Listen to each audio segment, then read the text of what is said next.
Paramashivoham. Om Nithyananda Paramashivoham. Om Nithyananda Paramashivoham. Om Nithyananda Paramashivoham. Om Nithyananda Paramashivoham. Om Nithyananda Paramashivoham. Om Nithyananda Paramashivoham. Om Nithyananda Paramashivoham. Om Nithyananda Paramashivoham.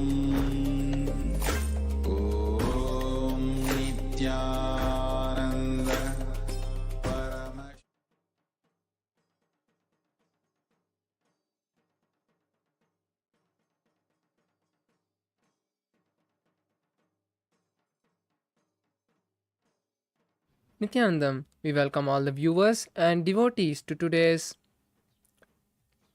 session, the first session of today's Paramashivoham program, which is Kailasa's Nithyananda Yoga, where we'll be performing the Dvitiya Vinyasa Krama, the 308 asana sequence, which has been given and blessed by Swamiji for us to manifest the state, space and being of Paramashiva.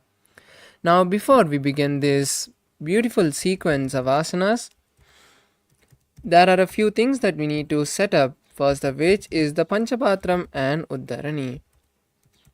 A water pot and a spoon for the ritualistic cleansing. Then, I request all the participants to have the Bhasma, the sacred ash, on the 16 places of your body. And I request all the male bodies to remove your upper cloths, as yoga is a ritual. So, I request all the male bodies to remove your upper cloths. Let's take a few moments to get this ready.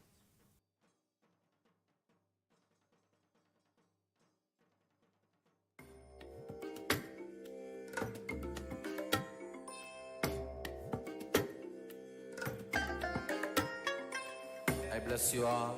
Let you all open all your three eyes and manifest the powers of Mahā Sadashiva. Om Nithyananda Paramashivoham.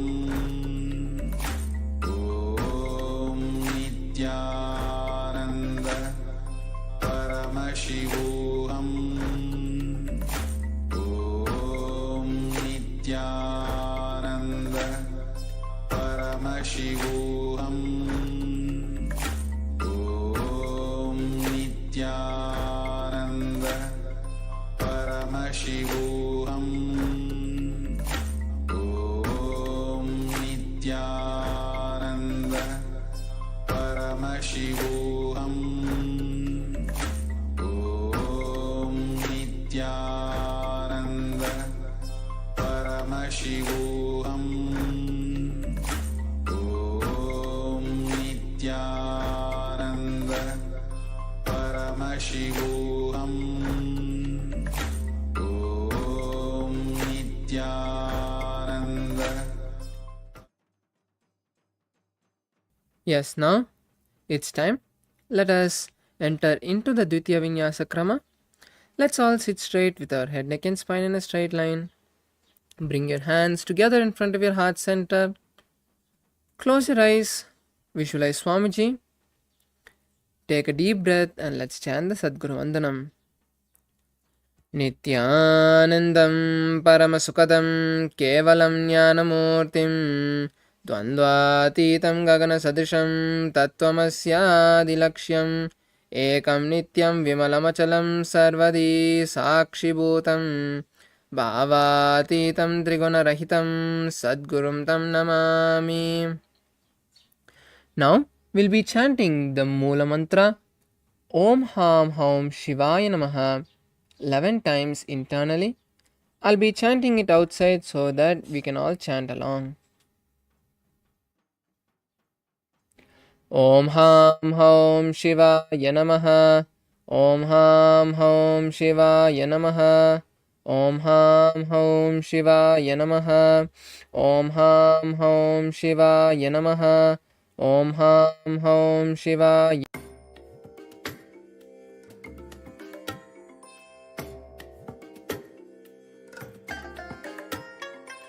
I bless you all.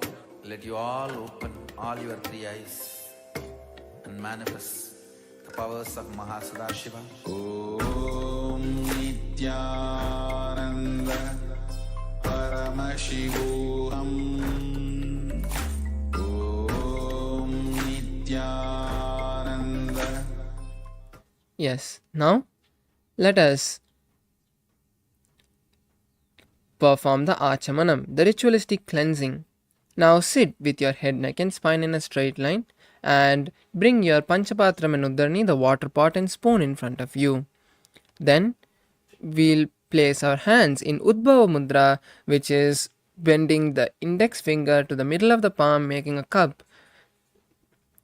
Then pour a Uddarni of water in your palm and drink it when you hear the word Swada. Om Atmatvam Shodayami Swada. Pour another spoon of water in your hands. Vidya Tattvam Shodayami Swada. Pour another spoon of water in your hands. Shiva Tattvam Shodayami Swada. Now wash your hands with a spoon of water. Now with the base of the right hand thumb, wipe the upper and lower lip. Om Ham Hridayaya Namaha.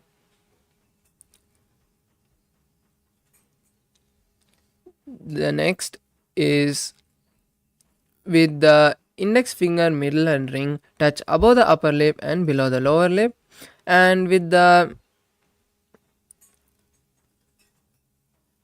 ring finger and thumb touch the index finger and thumb touch the right nostril, the left nostril, and with the ring finger and thumb touch the right eye, right ear, left ear. Wash the hands with the Uddarni of water. Now, with the little finger and thumb touch the navel, the right chest, the left chest, and with all the fingers touch above the head, the right shoulder, left shoulder, and the heart center. Now, we'll be performing the Sankalpa.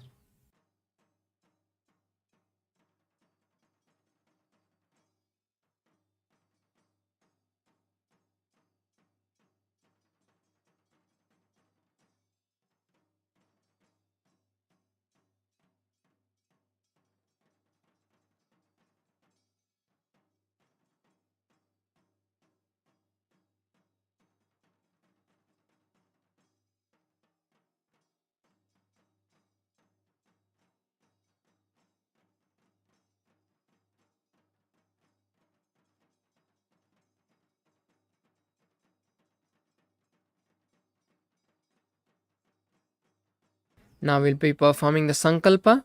Now place your right hand on your left palm and then place your hands on the right thigh. Now visualize something you want to manifest out of this yoga and let us perform the Sankalpa.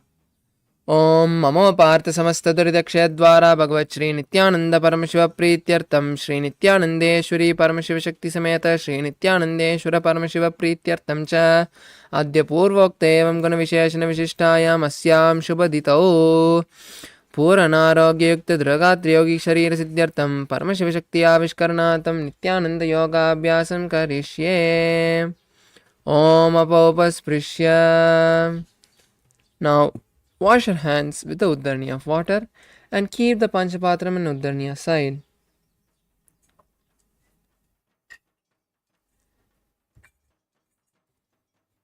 Now, before we enter into the yoga, let's have a quick recap of the 12 components, with the first component being the asana. The asanas are the various body postures that we are going to be performing throughout this Dvitiya Vinyasa Krama. The asanas help us to awaken our Kundalini. When the Kundalini awakens, it aligns all the energy centers, and in that, in turn, manifest healing and manifest reality in our life. The next component is the pranayama, which helps inhale and pull the prana from the surrounding and lock the prana in our body. The prana, which is the life energy, is used by our body to keep us in a high state of consciousness. So when we have more prana in our body, we are in a more higher state of consciousness. The next component is the mudras. The mudras are the various hand and body gestures we'll be performing. As we perform these mudras, they activate a certain circuit of energy channels called the nadi, and they in turn activate the energy centers which help pull the kundalini from the root center to the crown center, raising our consciousness. The next component is the bandha. The bandhas are the various locks we'll be performing. These bandhas are of four types, with the first one being Mula Bandha, locking the perineal floor, the perineal muscles. This Mula Bandha will be shown in a red circle and will be performed throughout the sequence in all the asanas. So as much as you remember, keep performing the Mula Bandha. The next component is the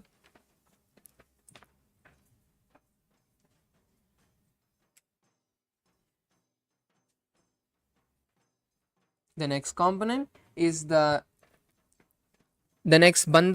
the Uddiyana Bandha, pulling the stomach in and up. This bandha will be shown in a yellow circle. The next bandha is the Jalandhara Bandha, locking the chin to the chest. That will be shown in a blue circle. And finally is the Mahamudra Bandha, which will be shown in a purple circle, where you perform all the three bandhas together, like in this first asana, Sukhasana. The next component is the visualization. The visualization is one of the most important component, as what you visualize during this yoga directly goes into your biomemory. When we perform this Dvitiya Vinyasa Krama, the various visualizations of gods, sages and other spiritual symbols and items make sure that we stay in a high state of consciousness, and only these energized and sacred objects are visualized. The next component is the japa. The japa is the internal chanting of the Mahavakyas given to us by Swamiji. As we chant these Mahavakyas, we stay in a high state of awareness and focus on the yoga, because we stay unclutched, as our mind is on the one thought of the chanting of the Mahavakya. The next asana is the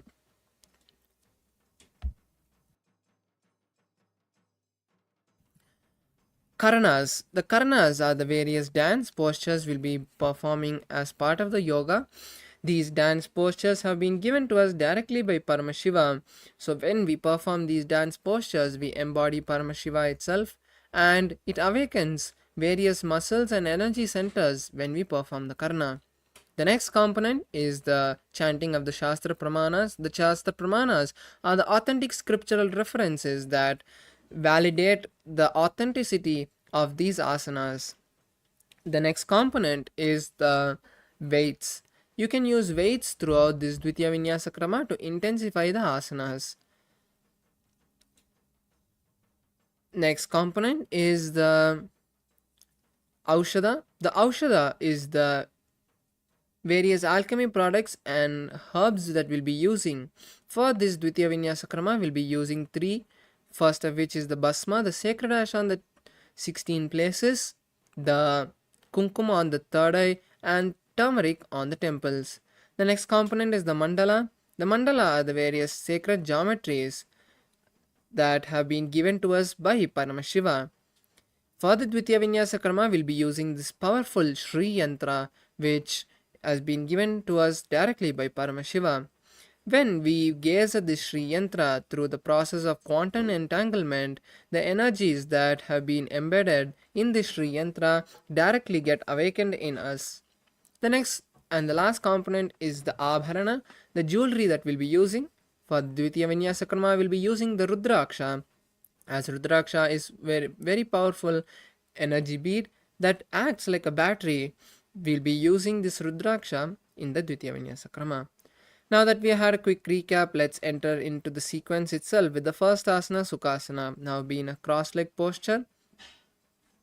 As you sit with your head, neck and spine in a straight line, place your hands in Bindu Mudra, touching your index and thumbs, and place your hands on the respective knee. Visualize Paramashiva. Hold the Mahā Mudra Bandha.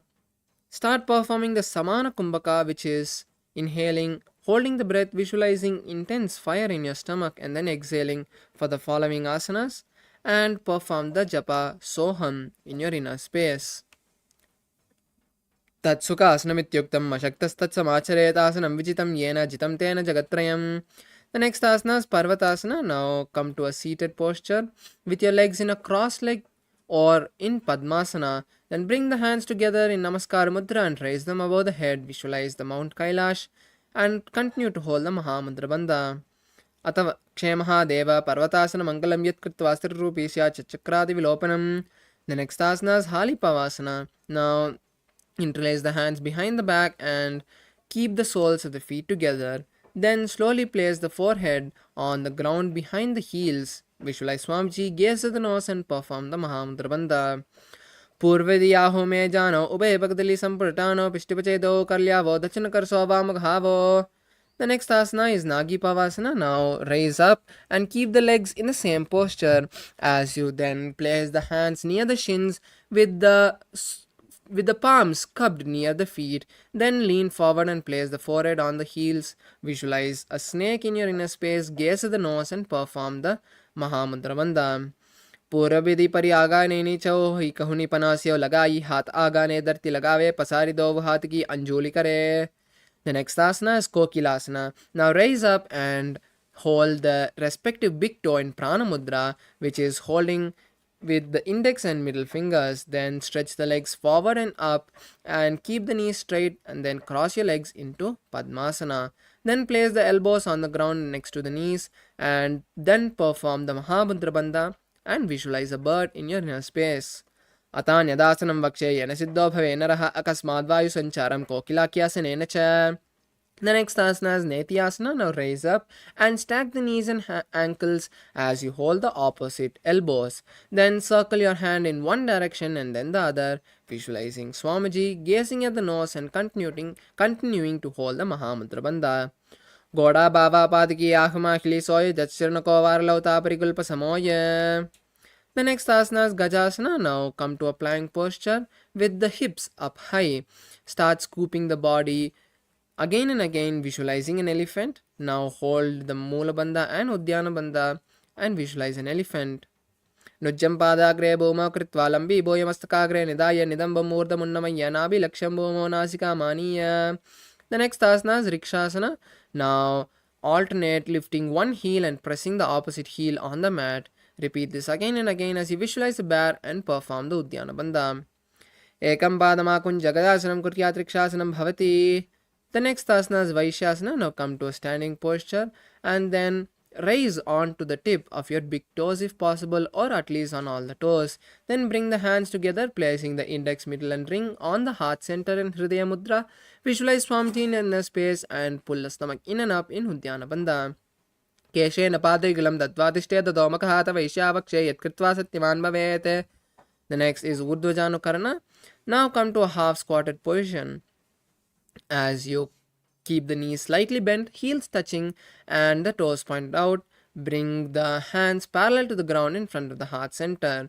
Now circle your legs and hands simultaneously, taking the hand out and then bringing it to the center and then coming back to the Arai. Repeat this again and again on both the sides.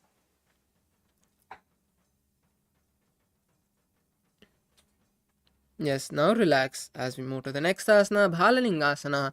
Now interlace the fingers from the inside out and then pull one knee towards the chest. Hold the knee with the interlaced fingers and visualize holding a baby as you continue to hold the Mahā Mudra Bandha. Ekam jana ursyalingyastatavyam balalinganam bhavati. The next asana is Padapinasana. Now relax the legs and then pull one leg from the back towards the buttocks and hold it with both the legs, both the hands, Then visualize Swamiji in your inner space and continue to hold the Mahamudra Bandha. स्थित्वैकस्मिन् पादतले कराभ्यां वेष्टेतनं पृष्ठे संस्थापयत्वेन पादपीडनमासनम्.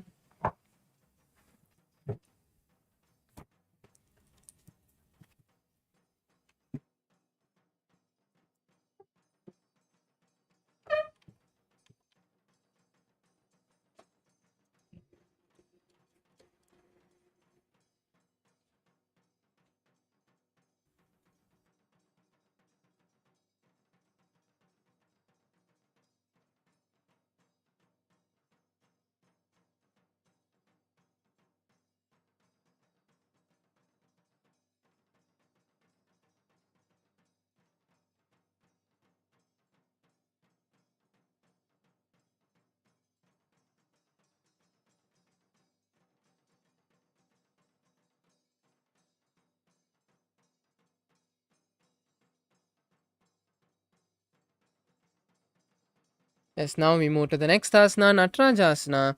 Now pull one leg back and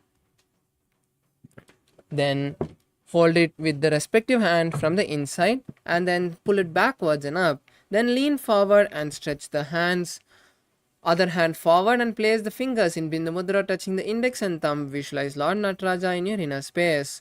Uttana Padam Crown Chancha Maricham Veera Bhadrakam Natarajam Trikonam Cha Suptangushta Prasarane.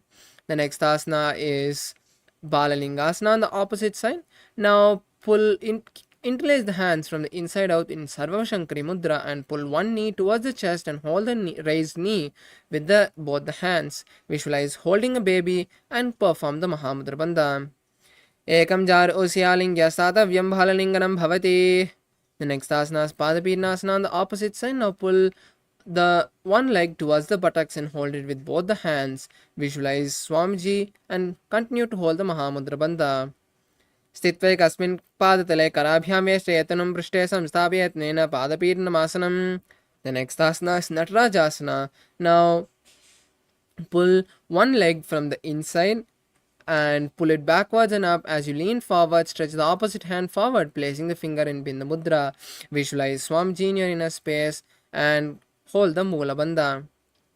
Uttana Padam Crown Chancha Maricham Veera Bhadrakam Natarajam Trikonam Cha Suptangushta Prasarane. Now we'll be performing the second karna, which is the Ardharechita karna. Now come back to the half squatting posture with the knees slightly bent, heels touching and toes pointed out. Bring both the hands parallel to the ground in front of the heart center and cross one leg behind the other, keeping the toe on the ground and the heel up.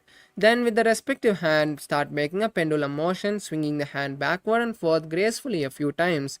Then place the palm on the nose and then repeat this on the opposite side.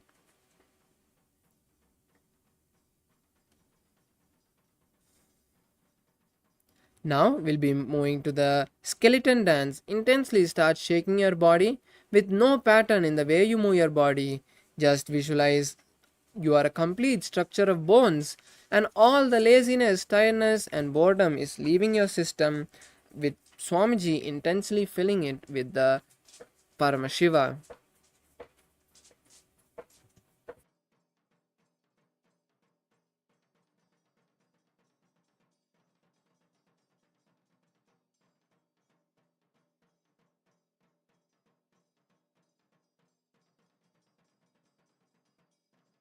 Now relax. Take a moment to catch your breath as we move to the next karana, which is Katichana karana. Now come to a half squatting posture and then bring the hands above the head with the wrists crossing. Then turn to the right side and open the palms and hands wide, and then come back to the center, crossing the hands above the head. Then turn to the other side and repeat the same again and again on both the sides.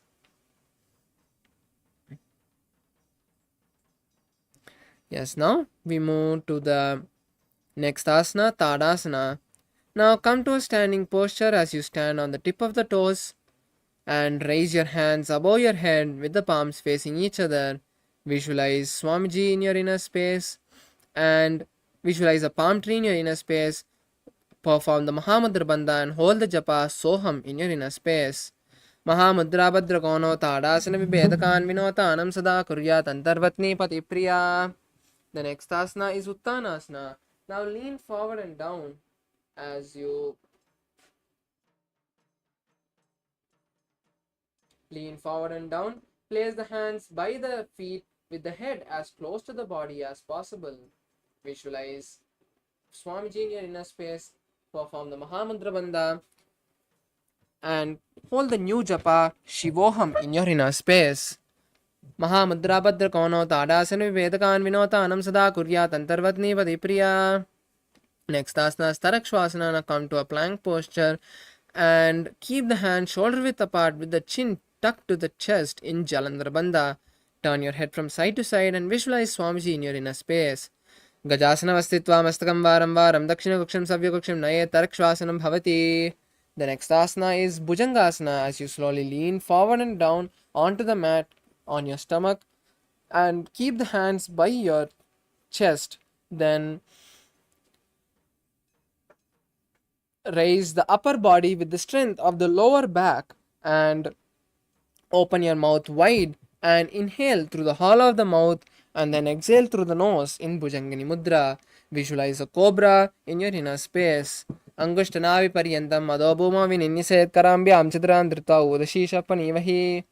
The next asana is Shashasana. Now raise up into a plank posture and alternate bringing one knee to the chest again and again. Visualize Swamiji and start performing the Saja Kumbhaka, which is inhaling, holding the breath and exhaling comfortably. Gajasana samstado janadvayama kuncha varam varam kartavyam shashasanam bhavati. The next asana is Ratasana. Now place one foot between the hands and alternate switching the feet again and again as you visualize a chariot. Gajasana samstado ekaikam padam puro margena bhrametva kartavyam Ratasanam bhavati. Now place one leg forward and the other leg back in Virabhadrasana and keep the forward leg's toes pointing front and the back leg's toes pointing sideways. Raise the hands up parallel to each other and visualize Lord Virabhadra gaze at the third eye and perform the Udyana Bandha. Vashishtamata kaundancha murdakukkutam evacha ashta vakramato tanam mayuram set bandhanam. The next is Virabhadrasana on the opposite side. Now switch the position of the feet and again raise the hands up, keep the front knee bent in a 90-degree angle and visualize Lord Virabhadra perform the Udyana Bandha. Vashishtamata kaundancha murdakukkutam evacha ashta vakramato tanam mayuram set bandhanam. Now raise up into standing posture with the feet together as we perform Vrikshasana. Place one foot in the base of the opposite thigh and bring the palms together and raise them above the head. Visualize a tree and continue to hold the Udyana Bandha. Vamo Armolade Checha Yamyam Padam Nidaito Tishtet Vrikshavat Bhuma Vrikshasanam Midam Viduhu. The next is Garudasana. Now lower the hands and then place the raised leg on the opposite hip. Visualize Lord Garuda in your inner space. Garuda Asanama Vakshe Yenadhyanam Sirimbavi Sarvadoshadvinir Mukta Bhavatiya Mahabali. The next is Vrikshasana on the opposite side. Now place the opposite leg at the base of the other thigh and then bring the hands together and raise them above the head in Vrikshasana, visualizing a tree. Then perform the Udyana Bandha. Vamo Ramula Desha Cha Yamyam Padam Nidaito Tishtet Vrikshavat Bhuma Vrikshasanam Midam Viduhu. The next is Garudasana. Now place the raised leg on the opposite thigh and then keep the hands together in Namaskar Mudra in front of the heart center. Visualize Lord Garuda. Garuda Asanama Vakshe Yenadhyanam Sirimbavi Sarvadoshadvinir Mukta Bhavatiya Mahabali. The next is Trikonasana. Now place one foot forward and the other leg back. Keep the knees straight and raise the hands parallel to the ground and then place the forward hand next to the front leg. Then keep the other hand towards the sky and gaze at the sky as well as you visualize a triangle in your inner space.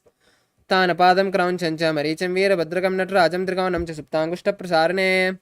The next is Trikonasana on the opposite side. Now just switch the position of the feet. Then keep the hands parallel to the ground and then lean forward, placing the hand by the forward foot with the other hand towards the sky. Gaze at the sky as well and visualize a triangle. Uttanapadam Crown Chancha Maricham Veera Bhadrakam Natrajam Trikonam Cha Suptangushta Prasarane. The next is Nikutaka Karna. Now come to a half squatting posture in Arai Then place the hands parallel to each other and lift one heel. Then alternate placing one heel on the mat and simultaneously switching the hands.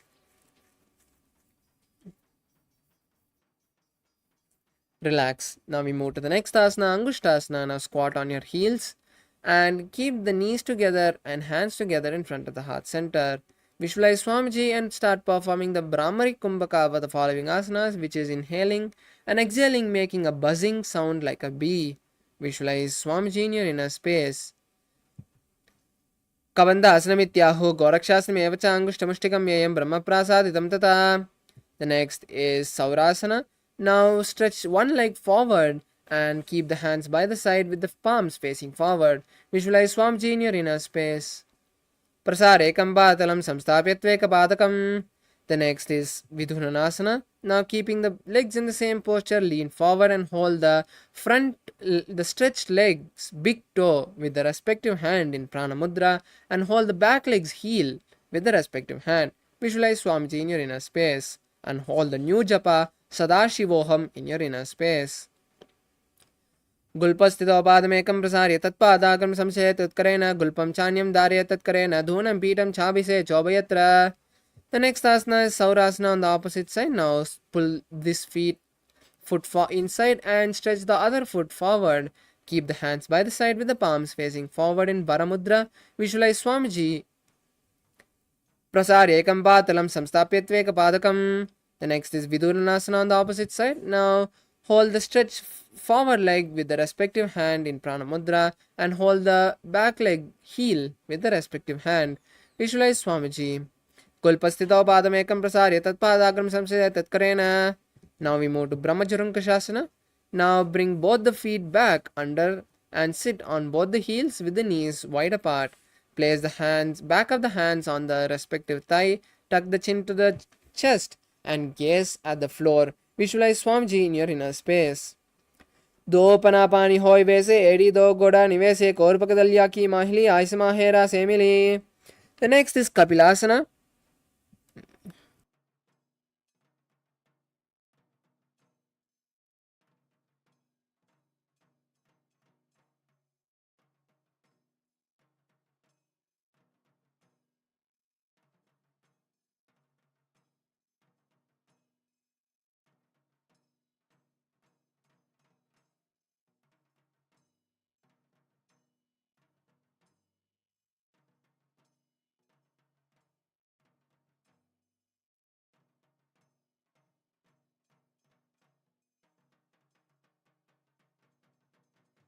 Now we move to the next asana, which is Kapilasana. Now place the knees on the mat and keep the hands on the respective knee.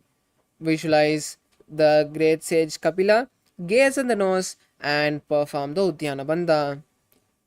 Udaram Ubay pakadali samata harave tiniki mahili kor milave panapani ukada hoy vese edi do joni nivese. The next is Bhadrakorakasana. Now keep the legs and hands in the same posture as you just switch the gaze to the third eye and change your visualization to Swamiji.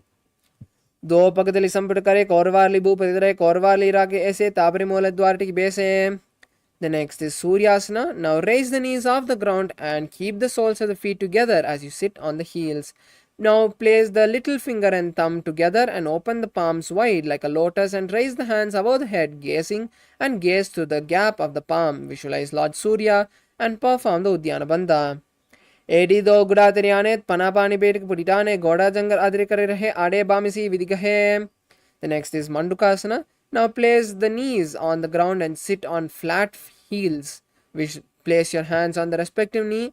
Visualize a frog, gaze at the third eye and perform the Manduki Mudra, which is rolling the tongue and touching the back of the throat.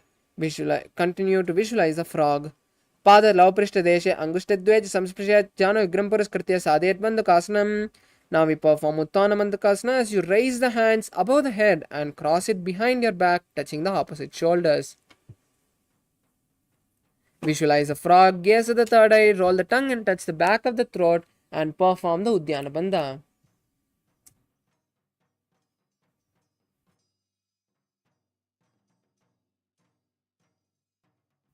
Mandukasana Madhyastam Kurparabhyam Sharamdritaha Edat Bhekavaduttanam Metaduttanam Mandukam. The next is Simhasana. Now cross your ankles and sit on your heels. Then place your hands on the respective knee and visualize a lion and gaze at the nose. Now stick your tongue out and exhale forcefully. Dakshinam savyagulpena dakshinetram hasto janva samstapya swangulisha prasaricha.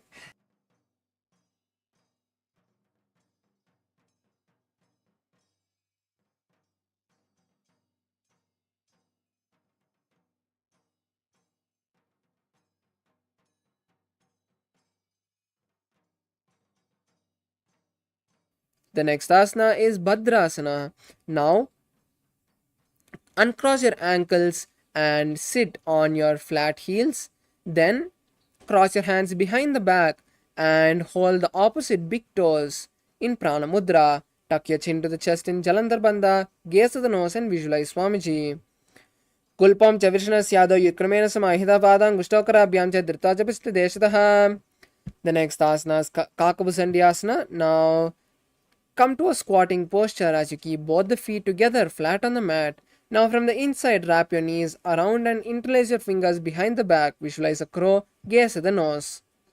Pratame vesa ugadrane, don haat pigam vich ane, tinki modin nalya parilave, pishtipache kankasi karave. The next asana is Kani Pavasana. Now place your hands on the mat, shoulder width apart, and place the knees on the back of the hands near the armpits. Then slowly lean forward and lift the knees off the mat as you visualize Swamiji in your inner space. Asana ko gunasi dista hoyi to achi hoyi. The next is Kapalyasana.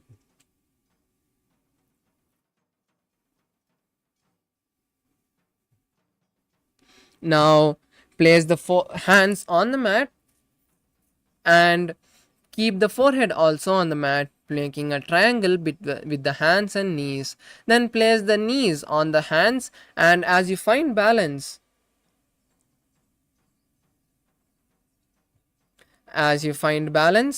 then raise your legs up and straighten the knees as you find balance. Balance and visualize Swamiji, gaze at the nose. Shishi shisha dati teki bhagdavamira ucha kukare. Okay. Cherry, I'm showing the preview over here. Live is not here. This Jnanamaya wants to see Vishoka more clearly. So I'm showing the preview over there. Okay. Show live itself. Huh? Okay, can you see Vishoka now?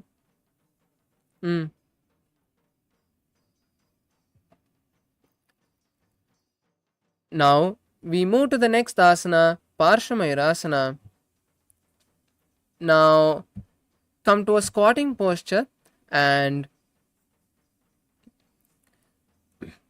keep the hands on one side of the body.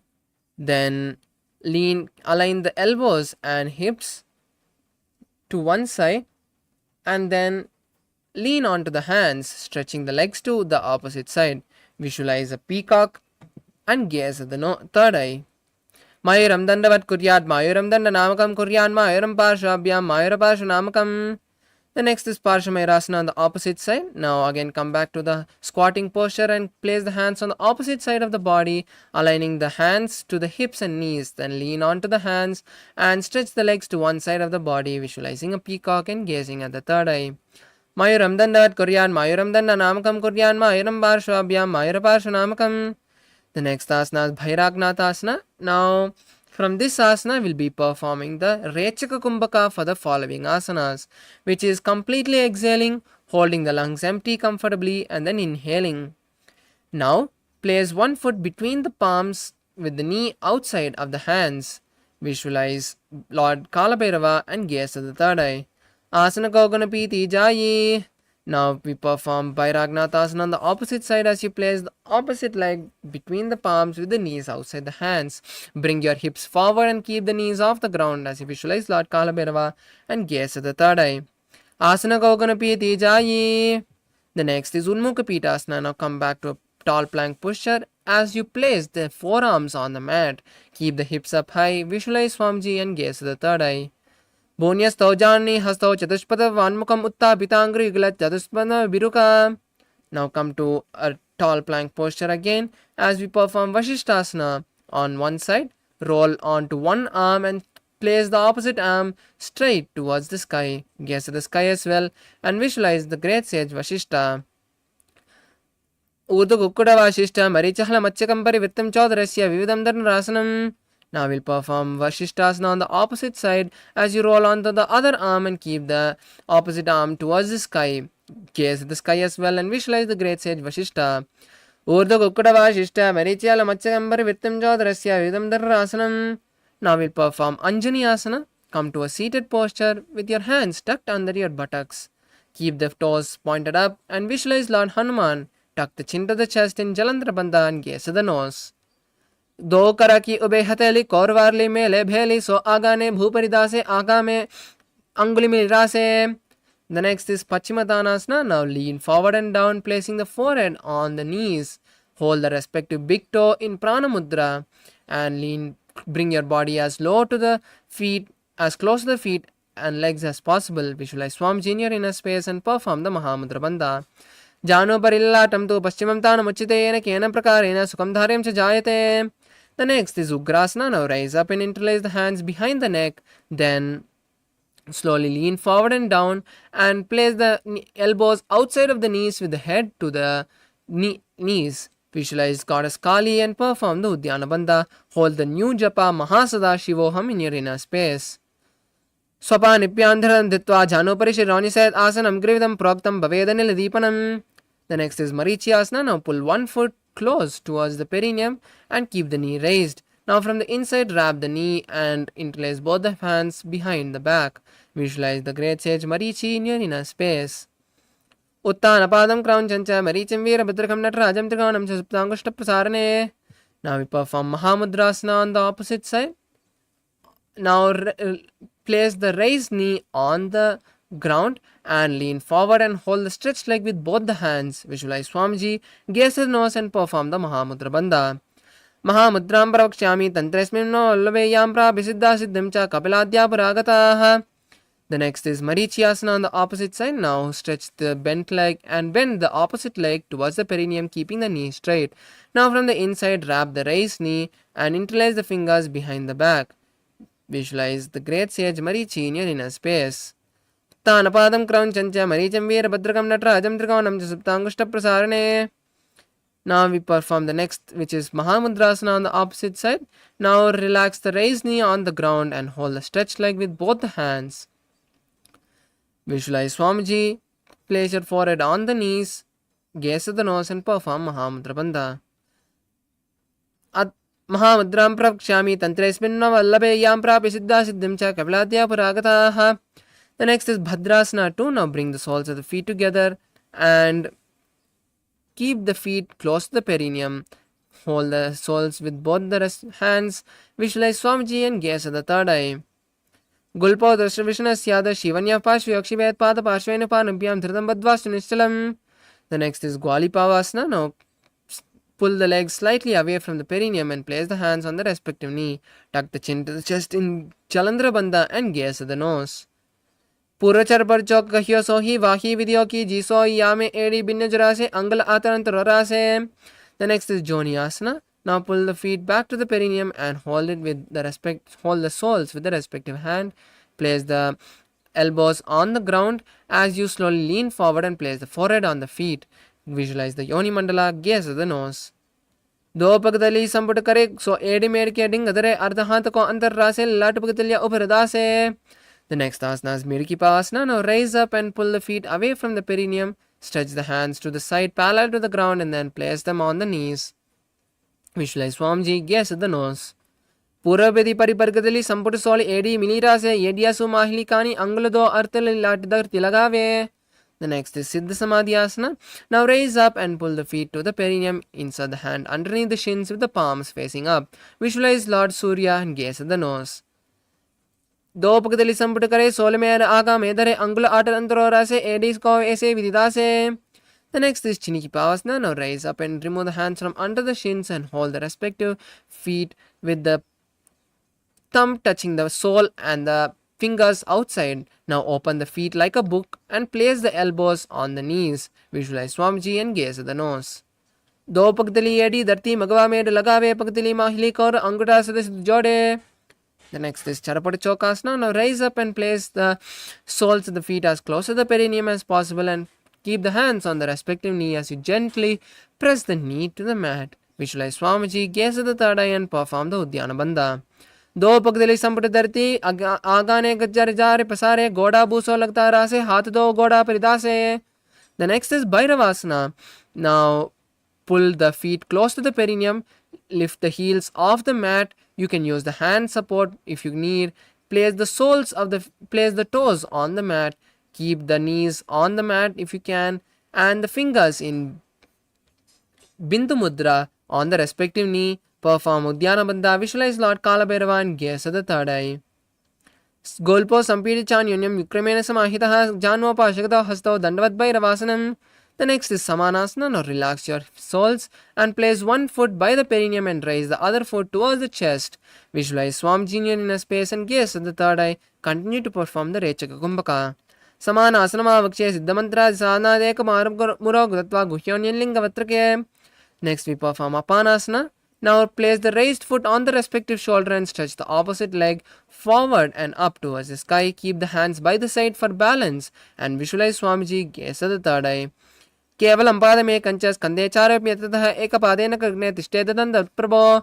The next is Samanasana on the opposite side. Now place this foot by the perineum and lift the opposite leg towards the chest and hold the foot with both the hands. Visualize Swamiji and gaze at the third eye. Samanasana Vakshe Siddhamantra Sadhana Deka Padamaro Gatva Guhyonling Vatrake. Now we perform Apanasana as you raise the raised foot and place it on the respective shoulder and stretch the opposite leg towards the sky with the hands by the side for balance. Visualize Swamiji and gaze at the third eye.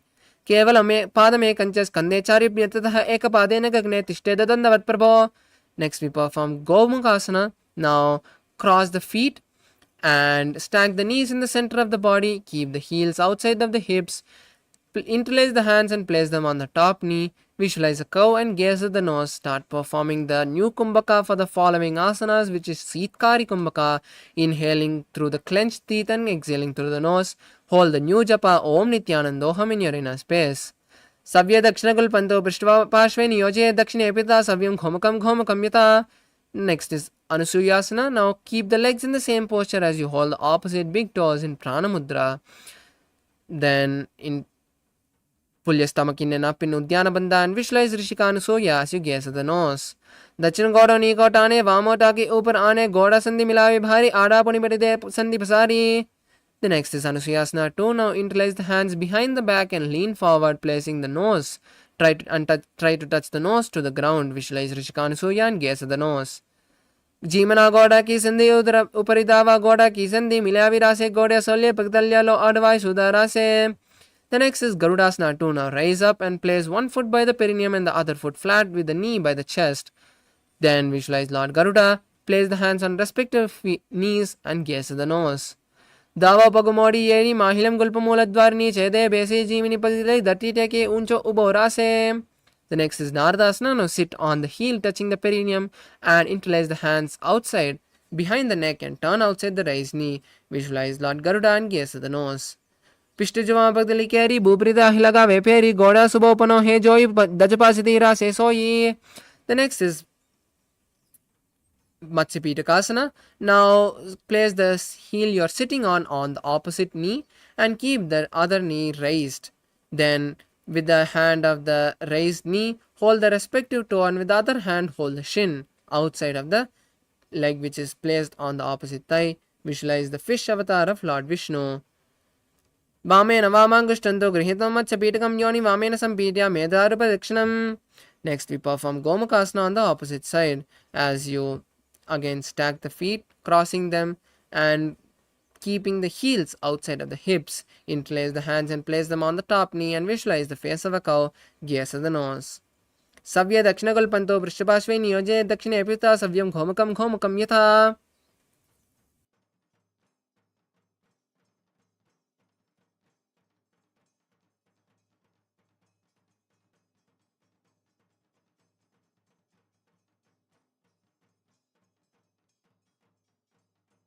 The next asana is Anusuyasana on the opposite side.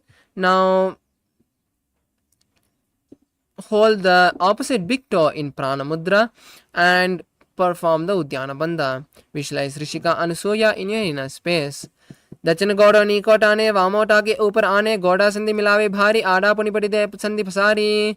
The next is Anusuyasana 2. Now interlace the fingers behind the back and lean forward and down, placing the forehead on the knees with the nose and try to touch the nose to the ground. Visualize Rishika Anusuya and gaze at the nose. जीवना गौड़ा की संधि ऊपरी दावा गौड़ा संधि मिलावे भारी रासे गौड़ा से ले पकतल्या लो आडवाय सुदारा से. The next is Garudasana 2. Now raise up and place one foot by the perineum and place the other foot outside of this foot with the feet flat and the knee by the chest. Place the hands on respective knee and visualize Lord Garuda, gaze at the nose. Dava Pagmodi Yedi Mahilam Gulpa Muladvarni Chede Bese Jimani Pagdalis Darti Teke Goda Uncha Obarase. The next is Naradasana. Now sit on the heel which is touching the perineum and interlace the fingers behind the neck and turn outside of the raised knee. Visualize the great sage Narada and gaze at the third eye. Pishtijuva Bhakti Keri Buprita Hilaga Veberi Goda Sauda Pano Hejoi Pajatishpachitira Sesoi. The next is Matsya Pitakasana. Now place the heel you're sitting on the opposite thigh and keep the opposite thigh raised. Then with the respective hand of the leg which is on the opposite thigh, hold the opposite shin and with the other hand hold the respective big toe.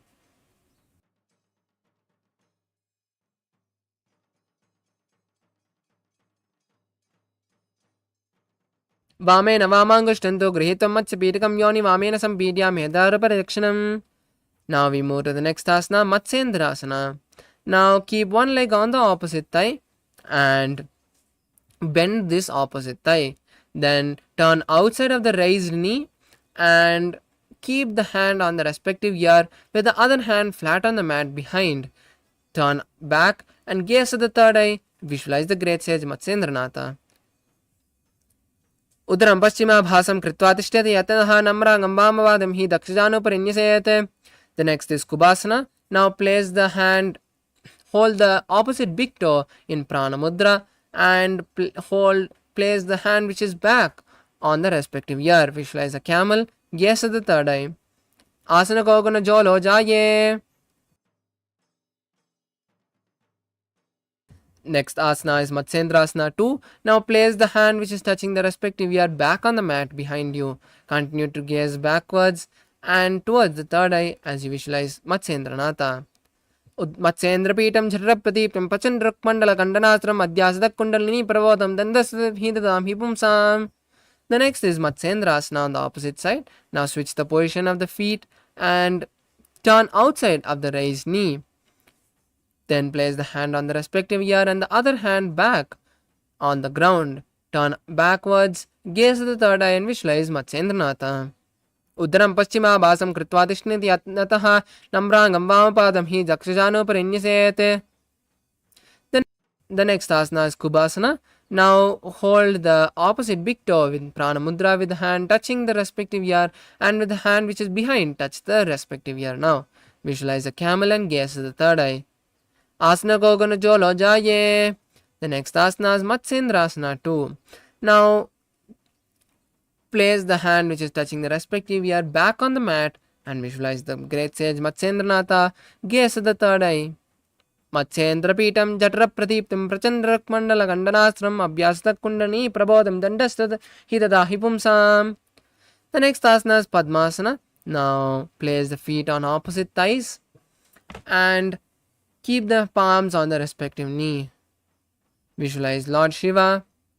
Perform the Mahamudra Bandha. Gaze at the nose. Hold the new japa Om Nithyananda Sadashivoham. Asanam dividam proktam padmam vajrasanam tatha urdhva rupadi chedatte ube padatale yatha. The next asana is Padmasana 2. Now cross the hands and hold the respective big toe in Prana Mudra. Visualize Goddess Parvati. Gaze at the nose. उत्तानौ चरणौ कृत्वा ऊरु संस्थौ प्रयत्नतः ऊरु मध्ये ततो तानो पानि कृत्वा तादृशौ. The next asana is Kukutasana. Now insert the hand through the gaps of the thighs and calves. Then keep your palms flat on the mat And then visualize a rooster as you raise your body off the ground. Keep the palms facing forward and start performing the Sahaja Kumbhaka. Padmasanam susamstapya nanorvorantare karo niveshe bhumavashishte dvyomastakukkutasanaha. Relax your body now. As we move to the next asana, Bhaddakeki Asana. Now raise onto your knees as you remove your hands outside of your legs and then place your palms flat on the mat with the palms facing backward. Visualize. Slowly lean forward and place the navel on the elbows and lift the knees off the mat. Visualize Swamiji in your inner space. धरामवष्टभ्यकरद्वयेन तत्पूर्परिस्तानिव ताभिपार्श्वः उच्चासनो दन्तविदुत्तिकत्ये मायुरमेतं प्रविदन्ति पीठम्. Now relax as we move to the next asana, Mayurasana.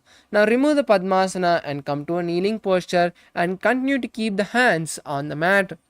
Then slowly lean forward and place the navel on the elbow again and lean forward as you slowly lift the legs off the mat again. Visualize a peacock in your inner space.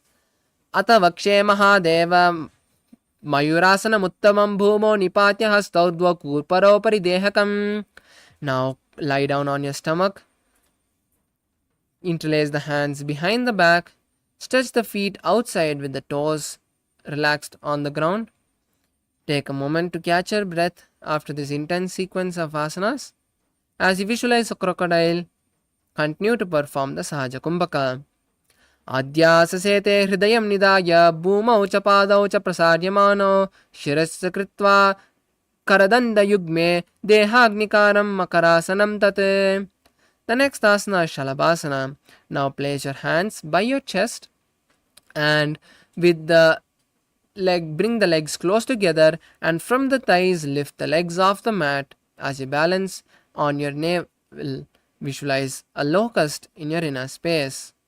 Adhyasasete karayugmam vaksho bhumim avastabhya karayosthalabhyam padau cha sunye cha vitastikchodhvam vidanti pitam shalabam munindraha.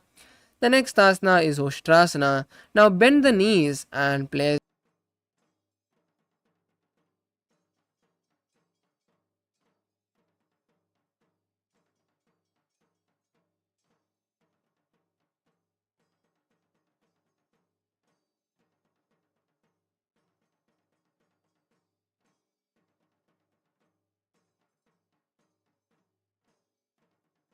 the Ushtrasana. Now bend the knees and place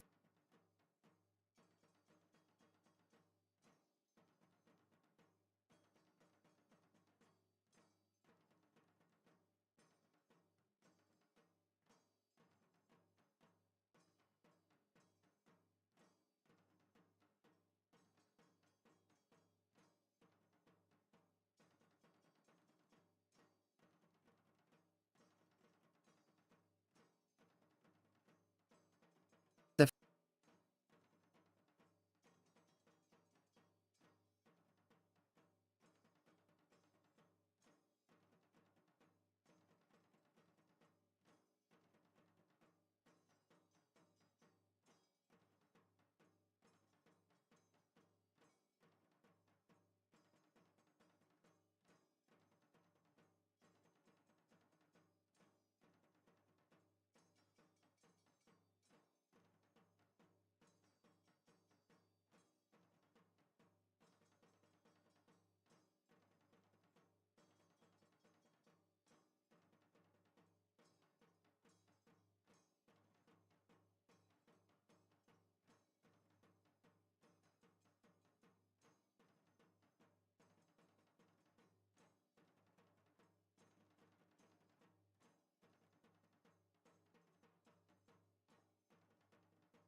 Paramashivoham.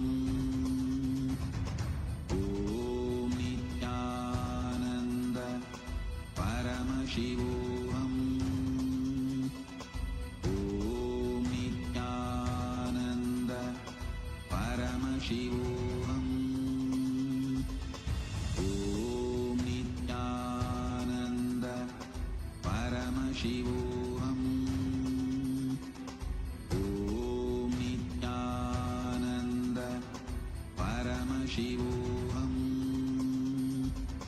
Om Nithyananda Paramashivoham. Om Nithyananda Paramashivoham. Om Nithyananda Paramashivoham. Let our biology become one with Paramashiva's biology. Om Nithyananda Paramashivoham. Om Nithyananda Paramashivoham. Om Nithyananda Paramashivoham. Om Nithyananda Paramashivoham. Om Nithyananda.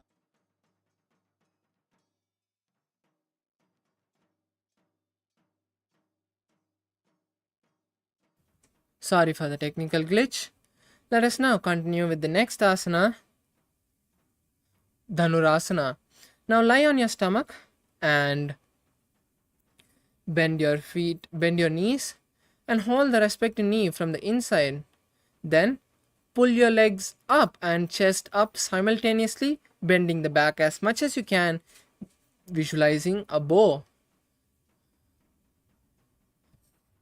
Dana prasare pado Bhuvidandarupo karocha prishtedita padayukmam kritva dhanastulya vitastitagram nigadya yodi dhanrasanam tate.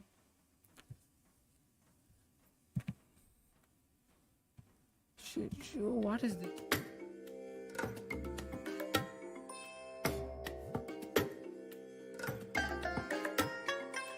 I bless you all. Let you all open all your three eyes and manifest the powers of Mahā Sadashiva. Om Nithyananda Paramashivoham. Om Nithyananda Paramashivoham. Om Nithyananda. Now we move to the next asana, Bhagasana. Now come to a seated posture as you sit on your heels with your palms on the knees and sit with the heels flat. Then sit with your head, neck and spine in a straight line. Continue to perform the Saja Kumbhaka. Visualize Swamiji, gaze at the third eye and now hold the new japa Om Nithyananda Paramashivoham. उल्टा मोड़ी पावदो वेसे बहुरो जगति करे एक वेसे पाविन महिला गुल्प जुजो कुलापासितिला वेसो. The next asana is Gohyasana. Now place your forearms on the mat and then interlace the fingers. Then place your crown between the interlaced fingers and then slowly lift your knees off. Walk forward and stack your knees and your hips on your shoulder and then kick your legs off the ground and balance with your knees bent. Visualize Swamiji in your inner space. दो हाथ की कहुनी जोई पुनिह कराले जाड़े दो पिष्टि अंगुली की पुनि जानो ए सबले भूपरिटानो. The next asana is Shirsasana. Now slowly stretch your legs up and straighten your knees. Visualize Swamiji in your inner space. Gaze at the nose. Viparitam mandalam cha dvaiva viditam hinaha dandasanam diva proktam viparitopaveshane. Now relax down. As we move to the next asana, Podhyasana. From this asana, we'll be performing the Bhastrika Kumbhaka, which is intense pranayama where you'll be exhaling intensely, continuously. Now come to a seated posture and place your hands behind your calves. Then stretch the legs up and straighten the knees. Bring the knees as close to the forehead as possible and balance on your back as you visualize Swamiji in your inner space. दो हाथ की बहुरी आने गोड़ा तरे Kong सीटाने अंगुष्ठ पिंडली लगता दरे चरण ube आसा दिशि करे. The next asana is Parigasana. Now relax your feet on the mat and then cross your hands behind the back and touch the opposite shoulder. Then lift the legs off the ground into a 45-degree angle. Visualize a mace and gaze at the third eye. उत्तानं शयनं कृत्वा पादौ मिलित्वा प्रसाद्य निदम्बं भूमौ स्पृश्य हस्ताभ्यां कन्द्रां बद्ध्वा. The next asana is Naukasana. Now relax the feet on the ground and then stretch the hands parallel to the ground or place the forearms on the mat next to you. Then stretch the legs again into a 45-degree angle and visualize yourself as a boat and gaze at the third eye. Uttana shayanam kurparabhyam bhumimavashtabhya hastabhyam nidambam nidya. Now relax and bring the soles of the feet together and insert the hand under the shins and hold the feet. Then lift the legs towards the chest and hold the feet with both the hands. Visualize Lord Rudra and gaze at the nose. Pagatali samput kare hastasya paga ucha pagaga anguta do leyu parli kanitalave. Now lie down on your back and place the feet flat on the mat with the knees together towards the sky. Place your hands touching the back of the heels and then lift your hips off the ground. Now keep your chin tucked to the chest and inhale and exhale through the Jalandhara Bandha, which is called Murcha Kumbhaka. Perform, visualize Swamiji and gaze at the nose. Urdve jajanuni kritva shavitvodhamukam tatha uttapya hastau tishthetu pita unmukha namake. Now completely relax your body. Stretch your legs and keep them lightly open, whichever is comfortable for you. Keep the hands stretched to the side with the palms facing up. Catch your breath for a few seconds. Then slowly slow it down. Completely unclutch from your body. Relax all the muscles from the leg to the head. Visualize Swamiji pulling the Kundalini from your root center to the crown center in Shakti Chalana Mudra. Atashavasanam Uttanam Shavavad Bhumau Shayanam Tu Shavasanam Shavasanam Shrantiharam Chitta Vishranti Karanam.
Yes. Now slowly return to your physical body.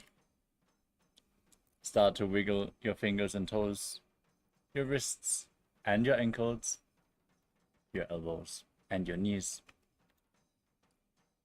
Pull your knees up towards your chest. Rock your body from side to side. And slowly return to a comfortable seated position.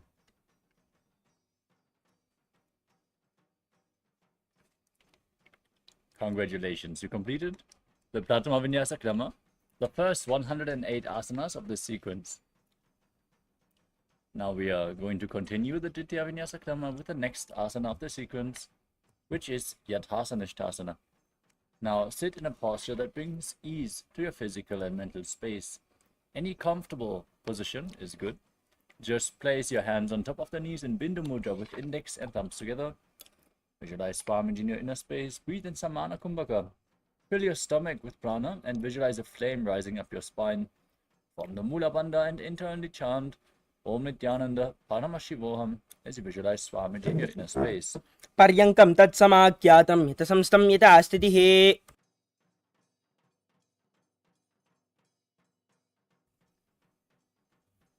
Next up is Samasana. Now sit in a cross-legged posture with your hands on the knees in Bindu Mudra. Inhale deeply. Hold your breath for a short while. Then exhale deeply.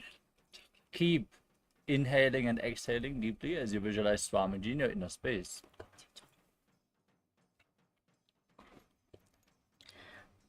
Idanim garbhinam yogabhyaso yata lago sukha prasavalabhaya prochate praktane pati.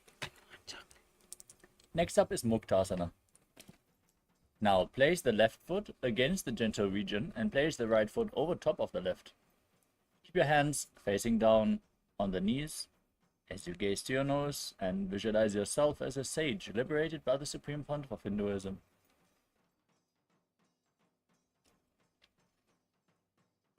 Nipidya sivanim sokshmam dakshinetrata gulpataha vamam yamyena gulpena muktasanamidam bhavet. Next up is Siddhasana. Maintain the same posture. Sit your gaze to your third eye and visualize Swamiji. Sthanuh mitendriyo chaladrisha pashyan bhruvorantaram chaitan moksha kabata bedajanakam siddhasanam prochate.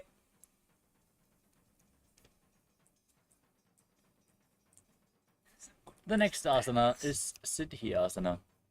Maintain the same posture. Gaze to the ground in front of you as you engage all three bandhas, Mahamudra Bandha, root lock, stomach lock, and throat lock, and visualize Swamiji in your inner space. Mamapad ki edi jano sivani maditasa kauntano. Next up is Rudrasana 2. Now, maintain the same position. Rotate your hands on top of the knees back into Bindu Mudra. Shift your gaze to the third eye and visualize yourself as Lord Rudra, the fierce dimension of Shiva. Vamacharana paridachana rake ekajugati aise vididake. Next up is Santadunasana. Maintain the same posture. Shift your gaze to your nose and embody tranquility and an unshakable nature. Asanake gunamanake chanchalata meeta. Next up is Siddhasana 2. Maintain your heels stacked.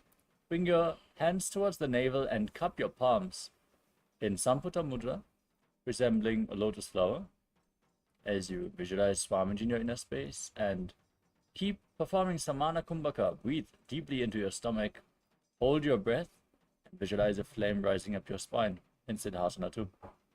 Rijukaya samasina siddhasanamudiritam prasarya bhuvibadau to dorbhyamangushtamaadarat. Next up is Bandha Yoni Asana. Maintain one heel on top of the other. Set the Sankalpa to manifest through the womb of creation. Lock the perineal floor as you get ready to enter Shanmukhi Mudra. Inhale deeply and then close your mouth with little and ring fingers, your nostril with the middle fingers, your eyes with the index fingers, and your ears with your thumbs. Yatra madhye mahadeva bandayonyasane yat kritva kecharo bhutva vichiredishvaro yata. Next up is Virasana. Now, place one foot onto the opposite thigh and the other foot below the opposite thigh. Place your hands on the knees in Bindu Mudra and embody the space and state of bravery, Vira in Virasana. एकं पादमदैकस्मिन् विन्यस्योर्निसंस्थितः इतरस्मिंस्तथा चोरुं वीरासनमुदीरितम्.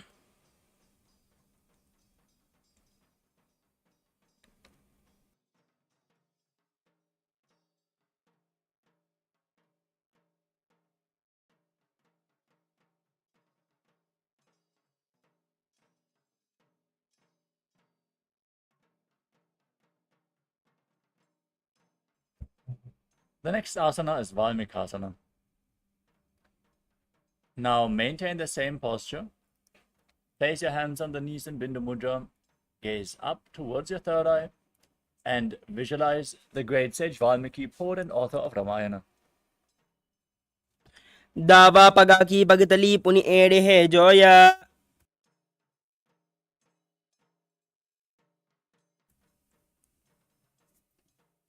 We move on to Joni Mudrasana. Now rotate your hands on top of the knees. Keep the palms flat on the knees. Maintain the same position. Gaze to your nose and visualize Yoni Mandala, the representation of Devi Paramashiva Shakti herself. You can see Yoni Mandala in the top right corner of your screen. बामपाद की पगतली जाहि माहिली कोरी. Next up is Yoni Asana. Maintain the same posture, the same visualization, but shift your gaze up towards your third eye. Visualize Yoni Mandala. योन्यासनं पर्वतेन योगं योगफलेनिलं तत्कालबललन्तावत् केचरो यावदेव हि. We move on to Bhattarasana 3. Now join the soles of your feet together in front. Bring the heels close to your perineum. Hold your feet firmly with both hands and press your knees down towards the ground by the strength of your groin. Gaze at the tip of your nose and visualize Lord Virabhadra in your inner space as you perform Uddiyana Bandha, the stomach lock, and Mula Bandha, the root lock. गुल्पोच वृषणस्यादः सीवन्या पार्श्वयोन्यक्षिपेत् सव्ये गुल्पतदा सव्ये दक्षगुल्पं तु दक्षिणे. Next up is Aghodasana. Now maintain your feet in the same posture, heels close to your perineum. Press your tongue up in Khechari Mudra. Lead it along the nasal tract if you can, otherwise you can press it against the palate of your mouth. Gaze to your third eye and cover your mouth with your right hand. Close your left nostril and inhale through the right nostril. Hold your breath. Then exhale through the left nostril. And repeat this breathing flow on the other side as well in Abhyantara Kumbhaka as you visualize yourself as an Aghori in Aghodasana. पूर्वकहो विश्रिका जोई वाहि विदिशो कीजे सोई. Next up is Kanari Pavasana. As you keep the toes together, separate your heels and place your elbows down on the heels. Lean forward and down, rest your chin on your hands. As you gaze to your nose, engage Uddiyana Bandha and Mula Bandha. Breathe in Rechaka Kumbhaka. Exhale slowly all the way as you visualize yourself as a female elephant drinking water. ग्वाली पव आसन कक्यो हे जासे Yahoo में जाने विदिते से. Next up is Padasana. With your knees raised, bring your arms between the thighs and calves and interlace your fingers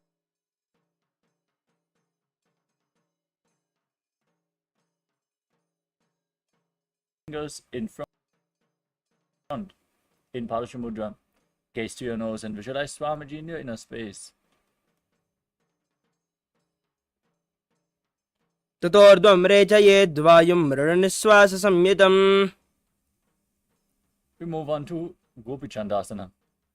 Now interlock your fingers around the feet and pull your feet up towards your chest with your chin resting on your hands as you gaze to your nose and embody the state and space of a king in Gopi Chandasana.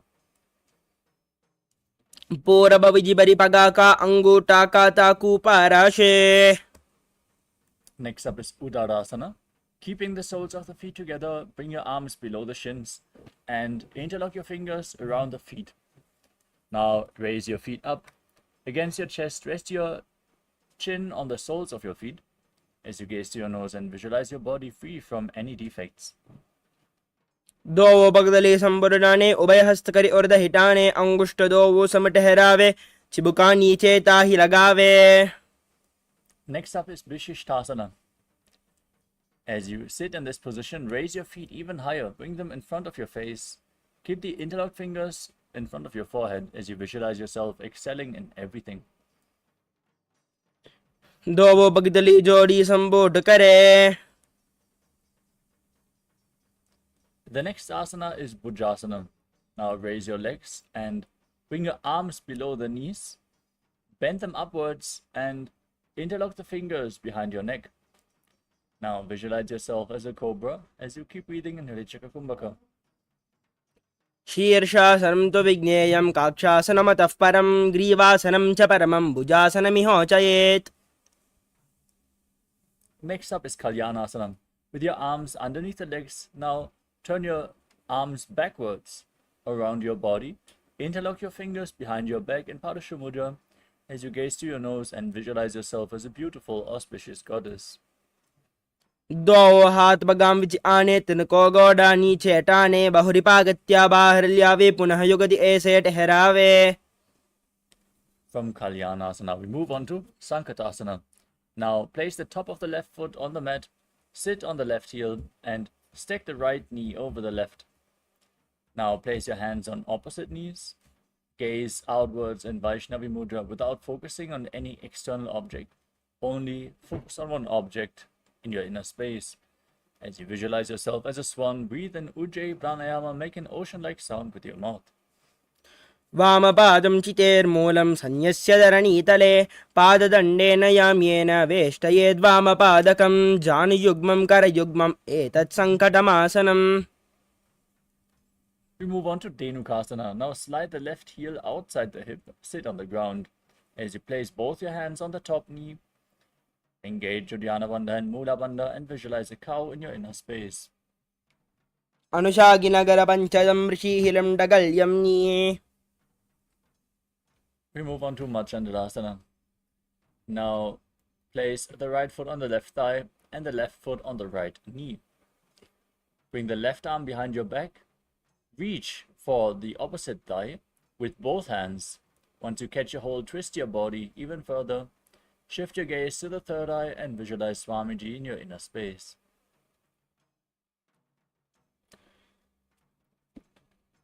वामजङ्गपरदचनटाने वामहस्तपिष्टे दिश आने बहुरौ दक्षिण पाद है जो ईता की नलिजूपकरे सोई वामचरण ऐसे करे दक्षिण गोड़ा उपरि धरे बहुरौ दक्षिण हस्त है जो ई वामजंग पर आने सोई.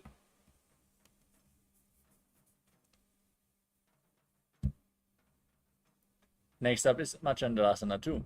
Now untwist your spine, hold on to the feet, and lean forward and down as you place your forehead on the ground in front of you. Visualize Swamiji as you do so. प्रथम जी मनोचरण जुजोई वामजंग परिराके सोई ताकि AD कड़ी सोल्यावे बहुरौ जुगति यह और करावे. The next asana is Guru Asana. Maintain the same posture, interlock your fingers and place them on the top knee as you engage all three bandhas. Visualize Swamiji in your inner space. ऊर्मूले इतरपादस्य कनिष्ठिका प्रदेशे गुल्पं संस्थाप्य तदेव जानु इतरपादपार्श्नि संस्थाप्य तिष्ठेतस्थौ सम्मीलयेत् गुरु आसनं भवति. Now repeat Sankatasana on the other side. Sit on the right heel, knees stacked, hands on opposite knees, as you visualize yourself as an elegant swan. वामपादं चितेर्मूलं संन्यस्य धरणीतले पाददण्डेन याम्येन वेष्टयेद्वामपादकं जानुयुग्मं करयुग्मम् एतत् सङ्कटमासनम्. Now slide the right heel outside the hip. Place the hands on top of the knees. Engage Uddiyana Bandha and Mula Bandha and visualize a cow in Dhenukasana on the other side. अनुशागिनगर पञ्चदं ऋषिहिलं डगल्यं नीये. Next up is Machandradasana on the other side. Now place the left foot on the right thigh, the right foot on the left knee. Twist your spine, bring the right arm behind your back. hold on to opposite thighs. Visualize Swamiji as you gaze up to your third eye. वामजंग परदचन टाने वामहस्तपिष्टी दिश आने बहुरौ दथन पाद है जो ई ताकी नली जो पकड़े सो ई वाम चरण पुनि ऐसे करे दचन गोड़ा ऊपरी दे रही वामजंग परिरा आने सो ई. Now untwist your spine, lean forward and down. Place your forehead on the ground as you hold onto your feet. Visualize Swamiji in Machandasana too. प्रथम जी मनोचरण जोई वामजंग परिरा के सोई ताकि एडी कड़ी सोल्यावे बहुरव युगति यह और करावे. Rise up, interlock your fingers, place them on the top knee, engage all three bandhas and visualize Swamiji, your Guru, in Guru Asana. पूर्वमूले इतरपादस्य कनिष्ठिका प्रदेशे कुल्पं संस्थाप्य तदेव जानु इतरपादवार्ष्णि संस्थाप्य तिष्ठेतस्थौ सम्मीलयेत् गुरु आसनं भवति. Next up is Parashasana. Now place your feet on the flat on the mat in front of you. Hold opposite knees with your hands and pull them close towards your chest. Press your tongue up towards your third eye in Kechari Mudra as you gaze up to the third eye and visualize Swamiji. पातले भूमौ निधाय जानुनि उरसि निधाय विपरीत हस्ताभ्याम् ऊरुसहित जङ्गे निबध्य तिष्ठेत् प्रशासनं भवति. Next up is Bodha Shukasana. Hold on to opposite wrists and pull the knees close. Place your chin on the knees, gaze to your nose as you visualize being in an abode of bliss.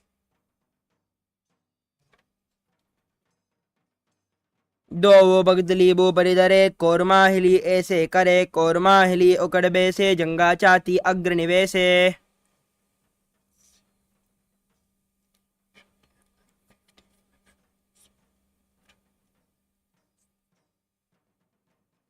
Next up is Kurakatasana. Now, from the same position, bring your arms underneath the knees. Hold on to opposite elbows. Press your tongue up, gaze to your nose, and visualize Swamiji in your inner space. दो हाथ bug बाहर लियावे गोड़ा नीचे ले ठहरावे आम्हा जाम्हा ऐसे करे आपस में कोह निपकरे. We move on to Sumati Asana. Hold on to the elbows, cross the right ankle over the left, toes pointing upwards, gaze to your nose, and visualize the great sage and Maharishi Sumati in Sumati Asana. मूलद्वार धरती परिणाने दावा पग बरदच पद आने दाई पाकती कोले आवे हाथ एक अंतर ठहरावे. We move on to Dandasana. Now extend your legs forward, raise your arms straight, and interlock your fingers with the wrists pointing outwards. As you gaze to your nose, visualize Swamiji and engage all three bandhas, Mahamudra Bandha, in Dandasana. इदानीं गर्भिणीनां योगाभ्यासो यथा लगो सुखप्रसवलाभाय प्रोच्यते प्राक्तने पति. Next up is Arambhasana. As you keep your legs extended, lean forward and down, hold on to the big toes in Prana Mudra. Bring your head as low as you can and start performing Nadi Shodhana without the support of your hands. Inhale through the one nostril and exhale through the other, alternatingly again and again, cleaning your nadis as you visualize Swamiji in your inner space. दो पग मिलिवा बसारी पगा का अंगोटा पगडेल लाड गोड़ा लगावे. Next up is Bidukasana. Now, sit with your legs straight and extend your knees slightly upwards.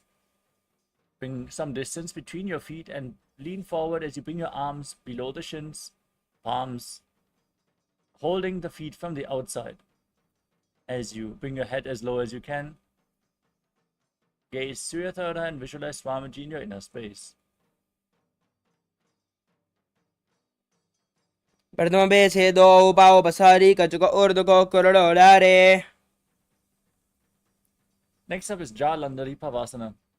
From the same position, join the soles of the feet, keep the feet extended away from the body as you bring your arms below the shins, palms facing up, and place your forehead, nose, chin on your feet. As you visualize Swamiji in your inner space, make an ocean-like sound with your mouth.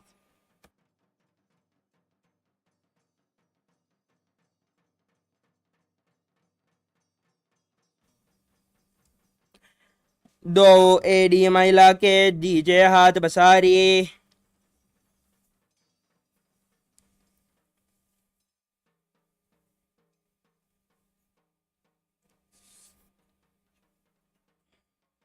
The next asana is Urdhva Paschimottanasana.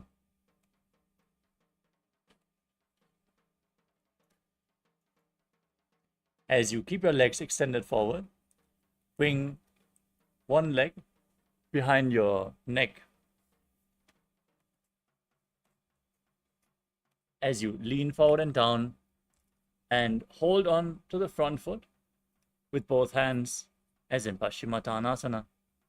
Visualize Swamiji in your inner space and perform Pratyahara Kumbhaka. Visualize the prana flowing upward in your body through 9 points, which are the soles of the feet, the regenerative organs, the navel, the heart, the throat, the top of your mouth, the center of your eyebrows, the top of your forehead, and the crown of your head, the Brahmarandha.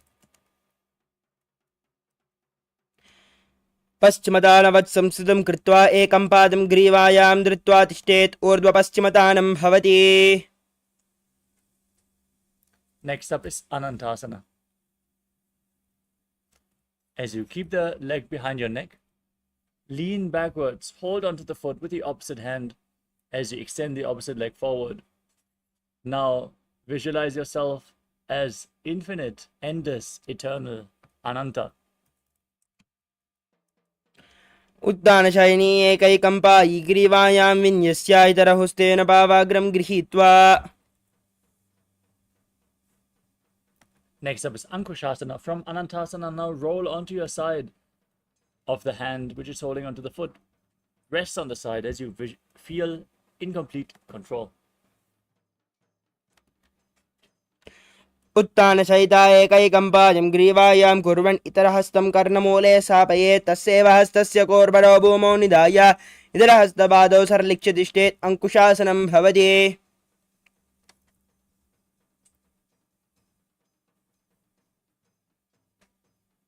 The next asana is Dushasana. As you lay on your back, pull your knees up against your chest, hold opposite knees with your hands and squeeze your body into a ball as you rock it from side to side. Relax your spine, visualize Swamiji. Don't forget to visualize the prana flowing upwards within your body in Pratyahara Kumbhaka. उत्तानशयनं जानुने हृदयवस्तम्भा जङ्गसस्थो ऋणीकरद्वये व्यापसव्यं लोडयेत् दृशासनं भवति।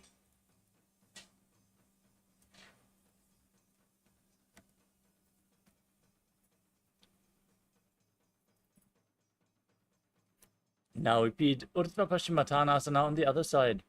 Lift the other leg behind your neck. Lean forward and down. Hold onto the front foot as you visualize Swamiji in your inner space. पश्चिमतानवत् संस्थितं कृत्वा एकं पादं ग्रीवायां धृत्वा तिष्ठेत् ऊर्ध्वपश्चिमतानं भवति।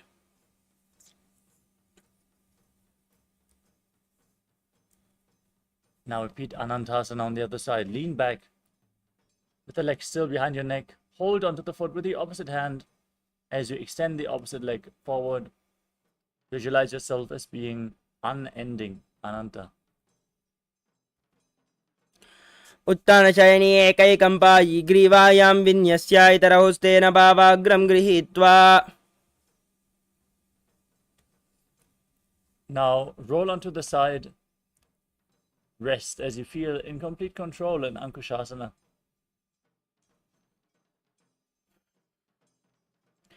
उत्तानशयिता एकैकं पादं ग्रीवायां कुर्वन् इतरहस्तं कर्णमूले स्थापयेत् तस्यैव हस्तस्य कोर्बरो भूमौ निधाय इतरहस्तपादौ सरलिख्य तिष्ठेत् अङ्कुशासनं भवति।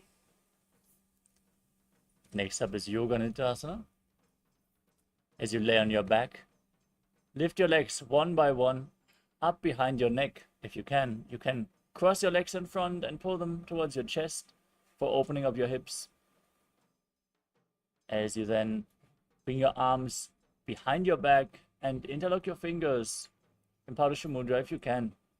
Gaze to your nose and visualize Swamiji in your inner space. पादाभ्यां वेशयेत् कण्ठं हस्ताभ्यां पृष्ठबन्धनं तन्मध्ये शयनं कुर्यात् योगनिद्रा सुखप्रदा। Next up is Atma Ramasana.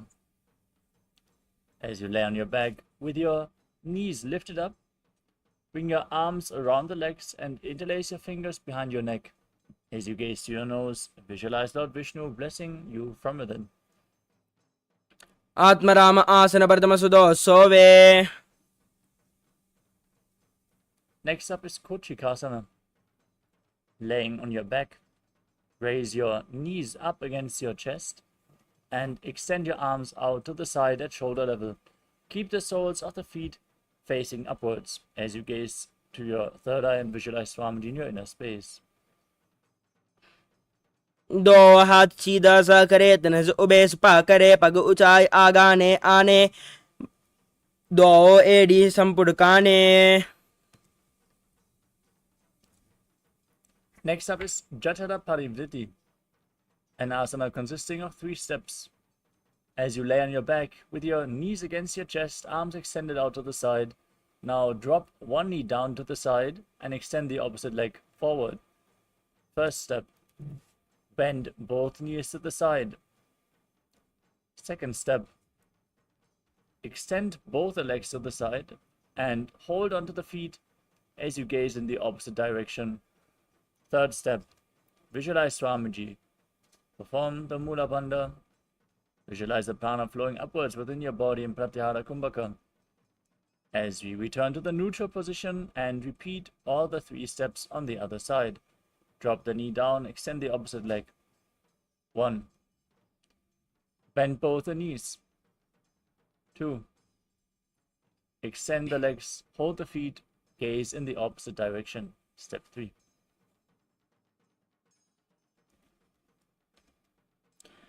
परिवृत्ते कोक्षिबाहि ददाहि परिकीर्तकं बद्धकोणं सुप्तकोणं ऊर्ध्वकोणमतापि च.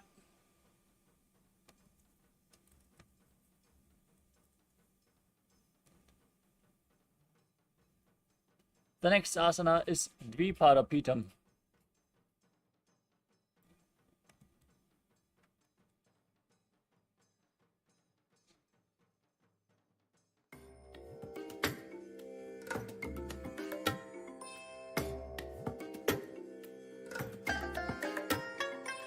I bless you all.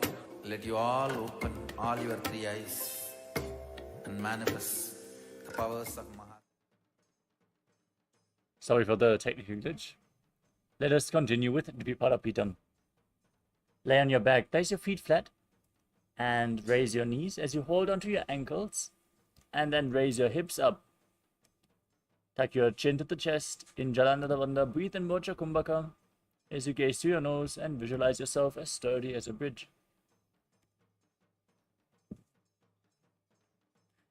प्रतिक्रियायुतं द्वन्द्वापि तत्सर्वबलप्रदं गर्भिणीनां दुर्बलामि इति Gargi जगादनो.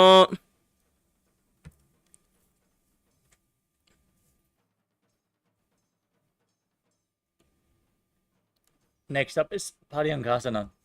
With your feet flat, bring your hands over top of the shoulders and place them flat on the mat, pointing towards your feet. Raise your entire body off the ground as you breathe through your nose in Sahaja Kumbhaka and visualize yourself as sturdy as stone furniture in Paryankasana. उत्तानशयनं मस्तलाभ्यां भूमिम् अवष्टभ्यपातलाभ्यां भूमिं धृत्वानाभिप्रदेशम् ऊर्ध्वं कुर्यात् पर्यङ्कासनं भवति. Next up is Shvotanasana. As you lay on your back, pull your knees up against your chest and place your hands on the respective knees, on the respective shoulders as you move your hips in a circular motion. Visualize you're a dog, playfully rolling around on its back. शवशरीरं संस्थाप्य हस्ताभ्यां बाहुपरस्परं धृत्वा सरलं तिष्ठेत् श्वत्थानं भवति.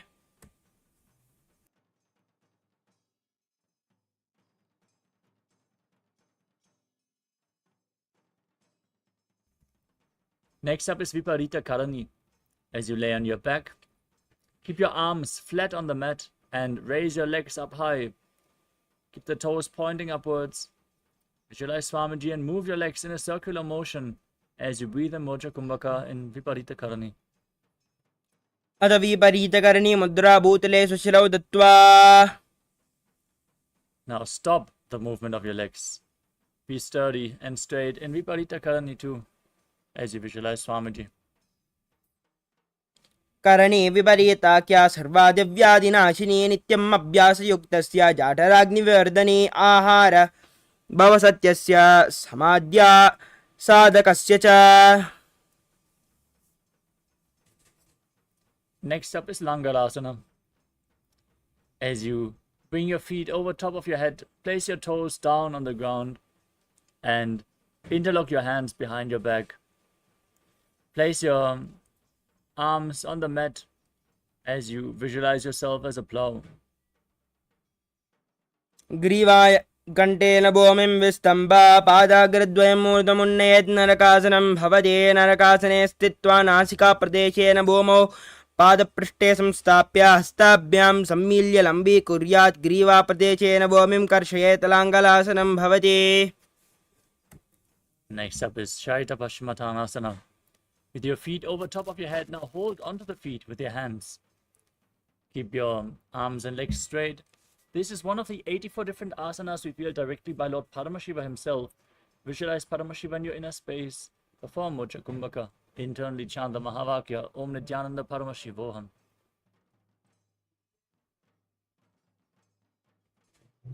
तानं शयित्वात् कुर्वीता शयितपश्चिमतानकम्.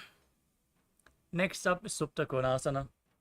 With your hips over top of the shoulder level, holding onto the feet, open your legs wide and visualize Swamiji in your inner space. परिवृत्ते कोक्षिबाहि तदा हि परिकीर्तकं बद्धकोणं सुप्तकोणम् ऊर्ध्वकोणमतापि च.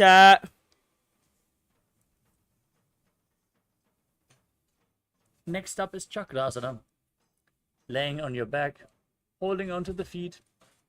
Now roll onto your back as you keep your legs straight and visualize yourself as a chakra, a wheel.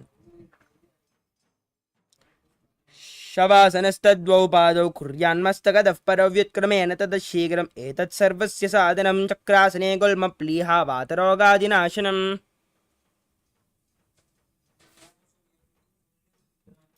The next asana is Supta Prasarita Parangushtasana.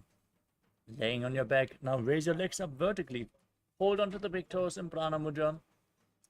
And then open your legs wide as you visualize Swamiji in your inner space and breathe in Ujjayi Pranayama. उत्तानपादं क्रौञ्चं च मरीचं वीरभद्रकं नटराजं त्रिकोणं च सुप्ताङ्ष्टप्रसारणे. Next up is Supta Parangushtasana. Now join your feet back together above your body.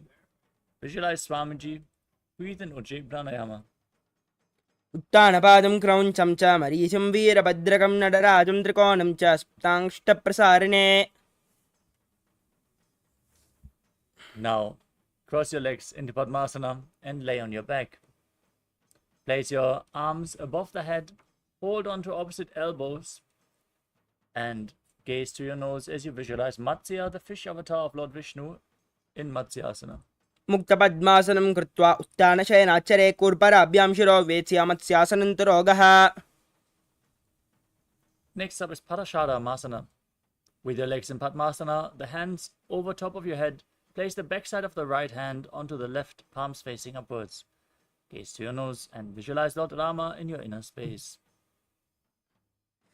प्रथमकरे पद्मासन आचे सूदोसो वेबु परिपाचे गोड़ा अरुजंगा एदो वूबु सोलगिता राशे सोयी. Next up, Sarvangasana. As you lay on your back with your legs in Padmasana, raise your hips and your legs up above your body.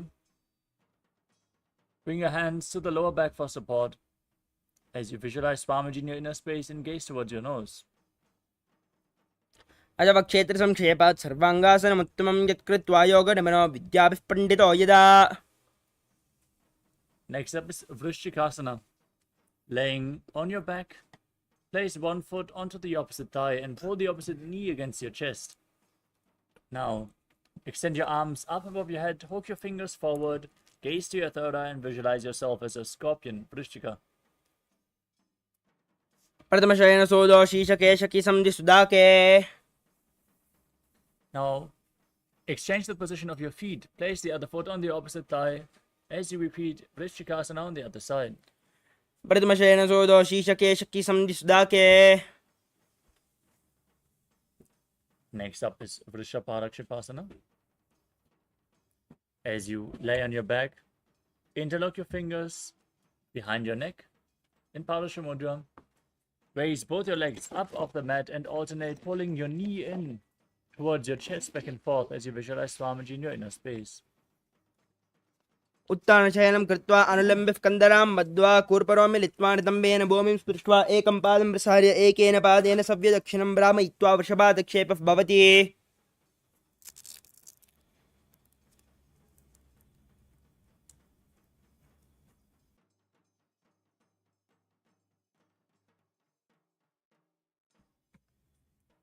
The next asana is Maruttanasana. Keeping your hands flat next to your hips, alternate pulling your knees up and touching your ears with the respective knee again and again as you breathe calmly through your nose in Sahasrara Kumbhaka and visualize Swamiji in your inner space. श्वत्तानि संस्थितिः कृत्वा जानिद्वयं पर्यायेन कर्णयोः संस्पृशेत् मरोत्थानं भवति.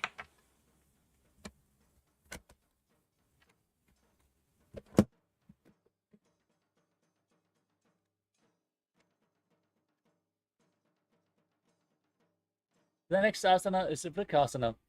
As you lay on your back, place your feet flat, then stand up and lay back down again and again as you visualize yourself as a wolf.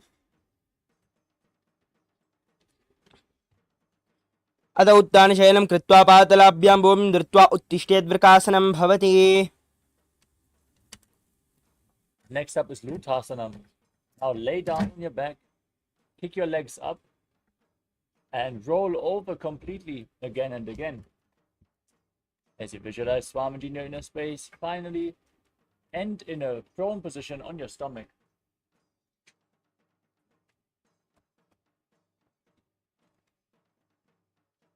उत्तानशयनं पादौ शिरौ लङ्गौ भूमौ स्थापयित्वा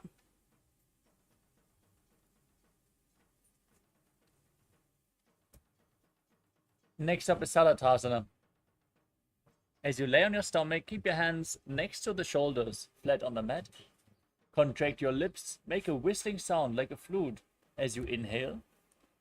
Visualize yourself as a chariot, carrying warriors into a battle for Dharma on your chariot back. न्युब्जं शयनं कृत्वा नाभं भूमौ निधाय.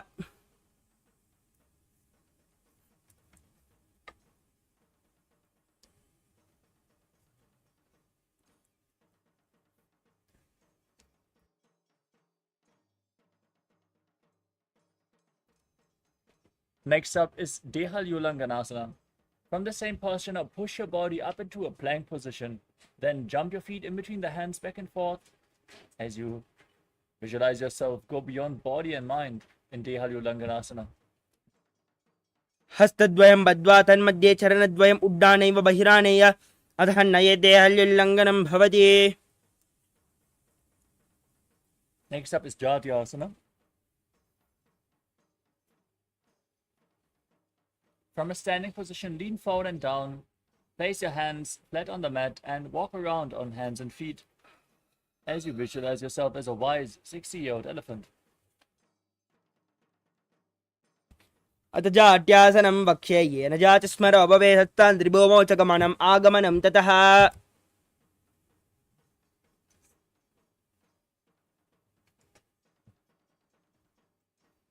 We move on to Lolitika Karana. As you stand on the mat with your heels touching, toes pointing outwards and your knees bent, raise your arms up, bend your elbows and rotate your arms around the body as you lean back far and move your head in all directions.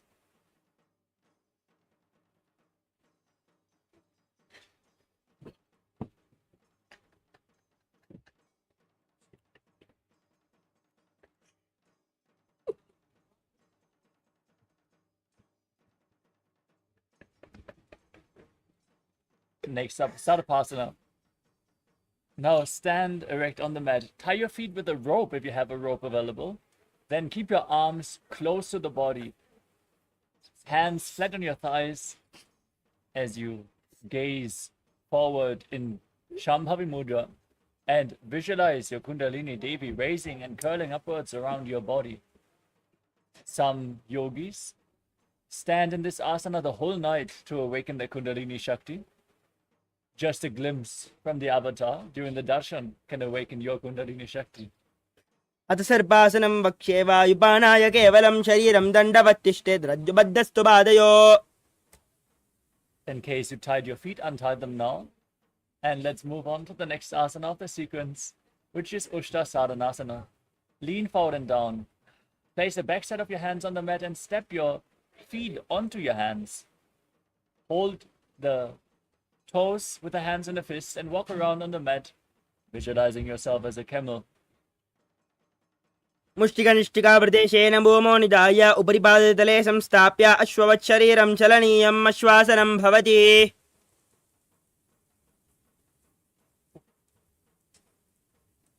Next up is Ashvasanam. From the same posture, now hold the feet from the outside. Keep your hands in the fist, walk around and visualize yourself as a horse in Ashvasana. मुष्टिकनिष्टिकाप्रदेशेन भूमौ निधाय उपरि पादतले संस्थाप्य अश्ववत् शरीरं चलनीयम् अश्वासनं भवति. We move on to Kapota Nitakasana. Stand with your feet close together. Interlock your fingers behind your back in Parashamudra and pull your hands down towards your calves as you open up your chest. Lean back, tilt your head back as far as possible as you visualize yourself as a soaring bird diving head first in rapid speed.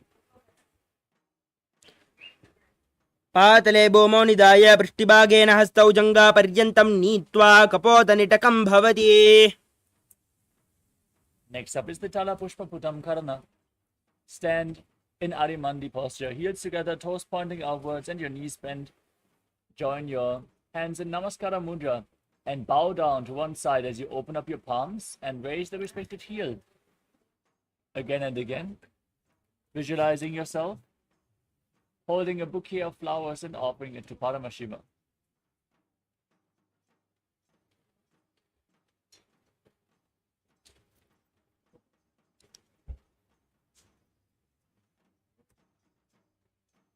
Next up is Khadgasana. As you stand on the mat. Now visualize yourself as a rhinoceros. Gaze to the tip of your nose. Lay down on your stomach. Jump your feet back. And then jump them back in between the hands. Stand up and join your hands in Namaskara Mudra in front, symbolizing the horn of the rhinoceros. नुजा सरदमासनं कृत्वा पातलाभ्यो भूमिम् अवष्टभ्य उत्तिष्ठेत् खड्गासनं भवति.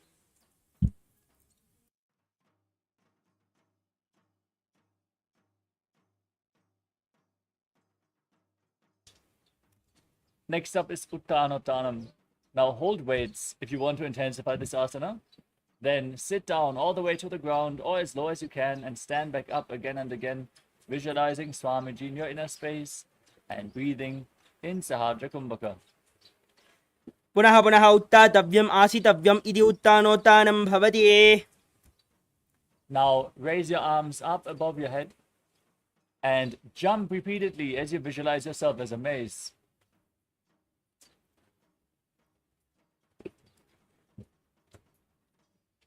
सरलं स्थित्वा ऊर्ध्वं बाहु नयेत् वारं वारम् उड्डानं कृत्वा नयेत् मुसलानं भवति. Next up is Ujjaya Shakasana. Now hold one foot and pull it up against your chest as you sit down and stand back up with the opposite leg alternating on both sides again and again, visualizing Swamiji in your inner space. हस्तद्वयेन धृत्वा तिष्ठेत्. We move on to Parshvajanukarana. Now stand with one foot, turn to the side, the knee bent, raise the opposite knee against your chest and circle the leg. With your arm, keep the hand in a fist and place the other hand on the inner respective thigh with the fingers pointing inwards.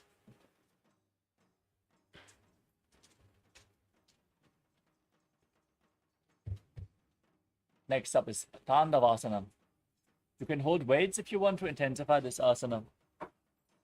As you extend your arms and one leg forward, visualize yourself fiercely dancing as Lord Shiva. Sit down and stand back up again and again. एकेन पादेन स्थातव्यं ताण्डवासनं भवति. Next up is Brahmanasana. Now place the left foot on the inner right thigh, stand erect on the mat like a rod, keep the hands by the side and visualize yourself being blessed by Lord Brahma. ब्राह्मणासनमावक्ष्ये यत् कृत्वात् ब्राह्मणो भवेत् एकपादमुरो बद्ध्वा तिष्ठे दण्डाकृतिर्भुवि.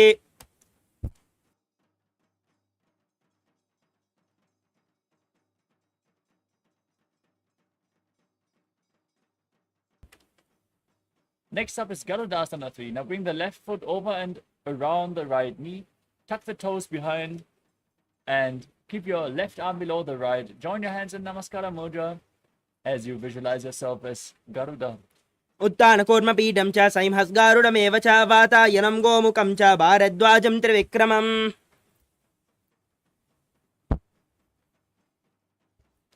Next up is Ekapadasana. Place the left foot onto the right thigh. Keep your hands relaxed by the side. Visualize Swamiji as you stand one-legged in Ekapadasana. दक्षाग्रं वामपादस्य जङ्घोपरिनिधाय च द्वयः पाणिं जान्मपार्श्वयोः संस्पृशेत्.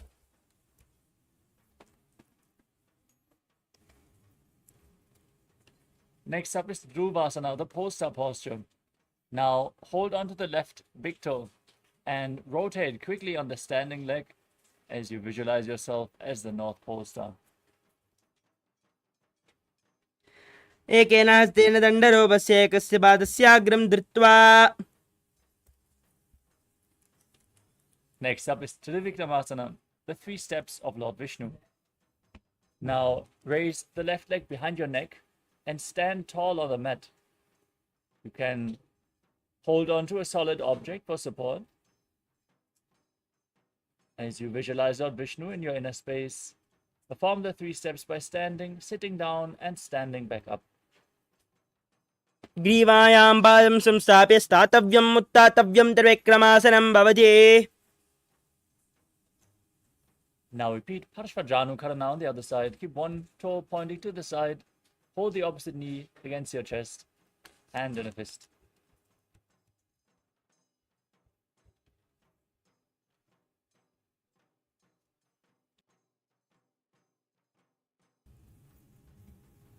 Next up is Tandavasana on the other side. Hold weights if you want to intensify this asana. As you visualize yourself fiercely dancing as Lord Shiva, stand on one leg, sit down, and stand back up. एकेन पादेन स्थातव्यं ताण्डवासनं भवति. Now place the right foot to the left thigh, hands by the side. Visualize being blessed by Lord Brahma in Brahmanasana on the other side. ब्राह्मणासनमावक्ष्ये यत् कृत्वा ब्राह्मणो भवेत् एकपादमुरो बद्ध्वा चेद्गन्धातिर्भुवि. Bring the right leg over top and behind the left knee. Bring the right arm below the left and join your hands in Namaskara Mudra, visualizing yourself as Lord Garuda in Garudasana 3. उत्तानकूर्मपीठं च संहस्गारुडमेव च वातायनं गोमुखं च भारद्वाजं त्रिविक्रमम्. Now place the right foot onto the left thigh, stand one-legged as you visualize Swamiji in Ekapadasana. दक्षाग्रं वामपादस्य जङ्घोपरिनिधाय च. Now repeat Dhruvasana, the pole-star posture. Hold onto the right big toe, rotate quickly on the standing leg. Visualize yourself as the North Pole Star. एकेन हस्तेन दण्डरूपस्य एकस्य पादस्याग्रं धृत्वा इतरपादलं भूमौ निधाय त्वरया ब्राह्मणं कर्तव्यं ध्रुवासनं भवति. Now bring the right leg behind your neck and stand up tall in Trivikramasana. As you visualize Lord Vishnu, perform the 3 steps of Lord Vishnu. Standing tall, then sitting down and standing back up. ग्रीवायां पादं संस्थाप्य. Now stand tall on the mat. Keep your heels together. Toes slightly pointing outwards. Arms slightly extended away from the body. Fingers pointing one by one in this natural posture. In Sammana Kakarana. As we get ready for the final 100 asanas of this sequence. Starting off with Gorak Anjali Asana. As you stand on the mat, start squatting down. Bring both hands underneath the legs and interlock your fingers. As you squat down all the way, bring the finger lock to your navel. Now, visualize the great sage Goraknath, founder of the Natha Yoga Hindu Sampradaya. As you breathe in Jivachala Kumbhaka, inhale deeply, hold your breath, and by the force of your will, move the prana freely within your body, upwards, downwards, throughout all your limbs. Engage the Mula Bandha and internally chant Om Nithyananda Paramashivoham in Gorak Anjali Asana. Pratamahi ubahoya bahureni chaupuni hove. Next up is Kanchi Asana. As you squat down, now interlock your fingers behind and visualize Swamiji in your inner space. पूर्वमध्याथस्थौ निवेश्यानि तम्बं धृत्वा पातलाभ्यां भूमिं तिष्ठेत् कञ्चासनं भवति. Next up is Bhairo Asana. Keep your feet together and squat down as you interlock the fingers behind. Gaze to your navel and visualize Bhagavan Kala Bhairava, the Lord of Time. दो पगा की ताल्य की माहिली कौर मिलावे पनापाने हो कडमडो वैसे. Next up is Varahasana. With your feet together, squat down all the way. Bring your hands behind your head in Anjali Mudra, fingers pointing downwards. Gaze to your nose and visualize yourself as Varaha, the boar avatar of Lord Vishnu. पगदली की माहिली कौर मिलावे पनापाने हो कडबे से.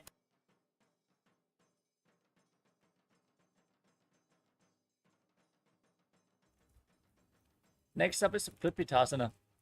Hold on to the big toes in Prana Mudra and then raise your hips to the same level as your knees. Visualize Swamiji in your inner space. Perform the Mula Bandha. अत उत्तान आसनानि भाषिद्वय सम्मिल्य स्थित्वानि तम्बं जान प्रदेश आनीये तिष्ठेत् प्रपीठासनं भवति. Next up is Bakasana. Place your hands flat on the mat, shoulder width apart. Your knees onto your arms towards your armpits.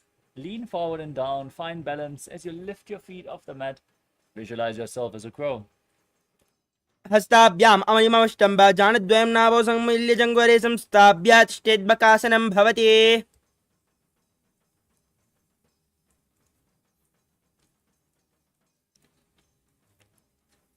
The next asana is Sushtanga Kapali Asana. Keep your hands flat on the mat.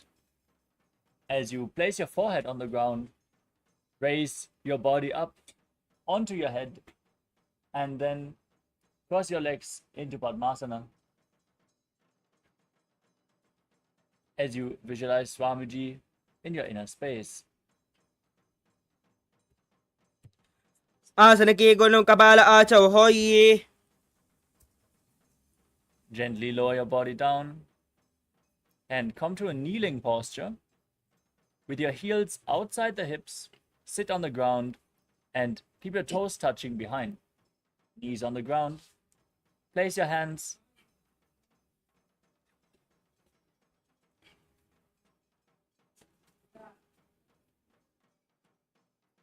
Visualize you are sitting in the secret seat with Paramashiva and Guru.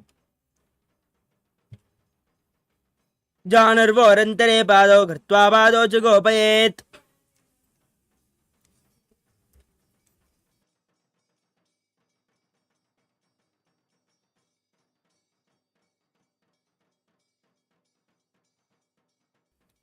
The next asana is Vrikshasana too. As you place your hands flat on the mat, raise your legs up into a handstand posture. If you can perform the handstand freely, you can lean against the wall or ask a partner to assist you in the performance of this asana. Everyone should do the handstand to purify the 7 chakras. Now visualize yourself as a tree with deep roots growing into the ground. सप्तचक्रक्षालनाय vrikshasana विशेषकान्. Next up is Shibo Asana. In the handstand posture, bring your hands and feet closer together. Gaze up towards your third eye and visualize Tejas, energy flowing towards your third eye, rejuvenating your body and bringing divine radiance to your being. दोवो पगजोई माही गुल्प मिलाए उबो हो ये दोवो हाथ संपुट करे. Now place your hands flat on the mat, shoulder width apart. Lower your body down from a plank position and push your body back up again and again as you visualize yourself as a fish in Matsyasana too. न्युब्जं शयनं कोर्परो पार्श्वभागायां मृड्वा कृत्य हस्तलाभ्याम् ओम् अवष्टभ्य वारं वारम् उड्डानं कुर्यात् मत्स्यासनं भवति.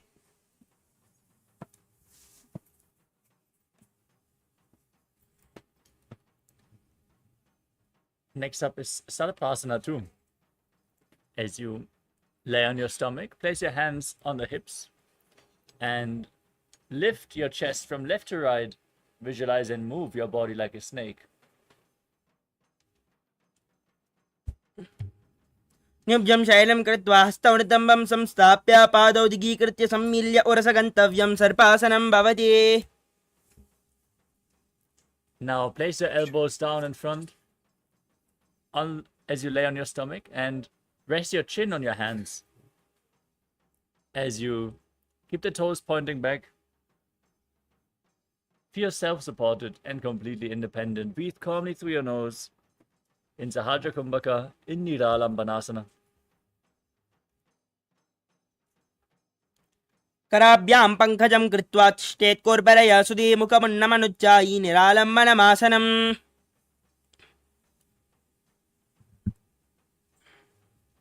Next up is Chaturasana. As you lay on your stomach, place your hands flat on the mat in front, straighten your arms and bend your knees. Bring the feet towards your upper back as you tilt your head back and visualize yourself as an umbrella protecting your guru from the sun rays. अर्ध्यासनवस्थित्वा हस्ततलाभ्यां मोमिम् अवष्टभ्यमुन्नयात् चित्रासनं भवति. Next up is Vajrasana. As you sit in a kneeling posture on top of your heels with the feet flat, lean forward and down, extend your arms, place your palms and your forehead on the ground as you visualize yourself as Vajra, the weapon of Indra, symbolizing your indestructibility. निदानीं गर्भिणीनां योगाभ्यासो यथा लघो सुखप्रसवलाभाय प्रोच्यते प्राक्तनेपति. Now, raise your hips up high. Enter into Gajasana as you alternate striking the ground with your hands, experiencing yourself as powerful as a ram in Meshasana.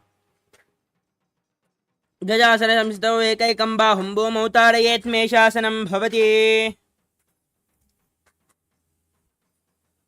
Next up is Ajasana. From Gajasana, now raise your legs up and slowly lower your forehead down towards the ground, keeping your knees bent if you can, as you visualize yourself as unborn, existing for all eternity.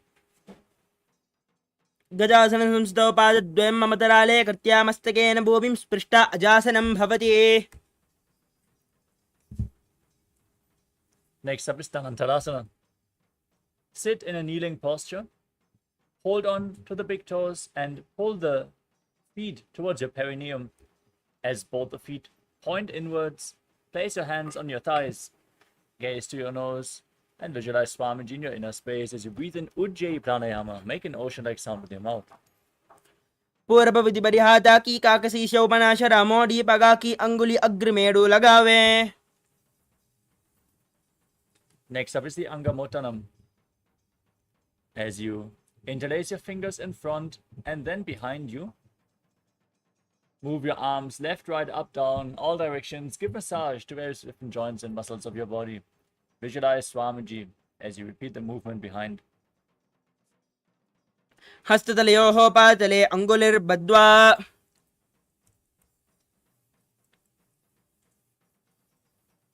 Next up is Garudasana form. Now sit on your heels in Vajrasana. Then turn your feet sideways, toes pointing outwards. Visualize yourself as Lord Garuda flying Lord Vishnu and Lakshmi on his back in Garudasana form. जंगोरुभ्यां दरां पीड्या सिर्कायो द्विजानुनो जानु परिक्करद्वन्द्वा गरुडासनमुच्यते. Next up is Ananda Mandirasana. As you sit with your legs folded back and the toes pointing backwards, open your knees wide. Place the front of your buttocks on the ground. As you hold your ankles, gaze to your third eye, and visualize yourself residing in the blissful space of a temple. अथ वक्ष्ये वीरनाथ आनन्दमन्दिरासनं यत्कृत्वा अमरो धीरो भवत्येवेह साधकः. Next up is Mandukasana 2. Now keep your feet overlapping behind as you sit on your ankles and place your hands underneath the knees. Gaze to your nose as you visualize yourself as a frog and press your tongue up against the palate of your mouth in Manduki Mudra, visualizing yourself catching the nectar of immortality dripping from your Sahasrara chakra as you perform Uddiyana Bandha and Mula Bandha. पृष्ठं सम्पीड्य गुल्पाभ्यां जान्वङ्गे सफले आकृतिः हस्तौ पातले क्षिप्तो मण्डुकं पाददोषहृते. Next up is Narasimhasana. As you tuck your toes and sit on the raised heels with the knees on the ground, place your hands on the mat, fingers touching, the thumbs touching, and the fingers extended one by one. Gaze to your nose and visualize Narasimha, one of the 10 avatars of Mahavishnu. दोपनापानिहोय वेशे एडिमेलरगुडानि वेशे सुमशरीरनीकाढहरावे नासाग्रदृष्टिकोल्याभे. Next up is Bishtakasana. Stay seated on the raised heels with the toes tucked and cover your mouth and nose with both hands. Bring your thumbs underneath the teeth and close your mouth as you inhale through the right nostril and exhale through your mouth in Bishtaka Pranayama. Gaze to your nose and visualize yourself as Devi, victorious over all your fears. दोमगांगी एडी जो इगाडाफनं मामनपनिहोय. Next up is Makadasana. Now place your feet flat on the ground behind with the soles of the feet together. Sit down on the heels. Bend your elbows to bring your fingers towards your armpits. Imitate as if you are a monkey scratching itself as you gaze to your third eye and visualize yourself as a playful monkey in Makadasana. दोवभगतले सम्बुड आने तिनके पिष्टि भूमि परिडाने. Next up is Vajrasangarasana. Now tuck your toes and keep the soles of the feet together as you raise your knees off the mat. Sit on the heels and hold on to opposite elbows behind your back as you embody diamond-like strength for yourself and your Sangha, your spiritual community. Gaze at the tip of your nose. प्रथमपनापानिहोय वेशे दोवेरिगूडानि वेशे गोडा उबारागे तीरा आडे वायु पसारे धीरा. Next up is Kanjanasana. Now sit with crossed heels on top of the heels, knees on the ground. Place your palms flat on the mat next to your body.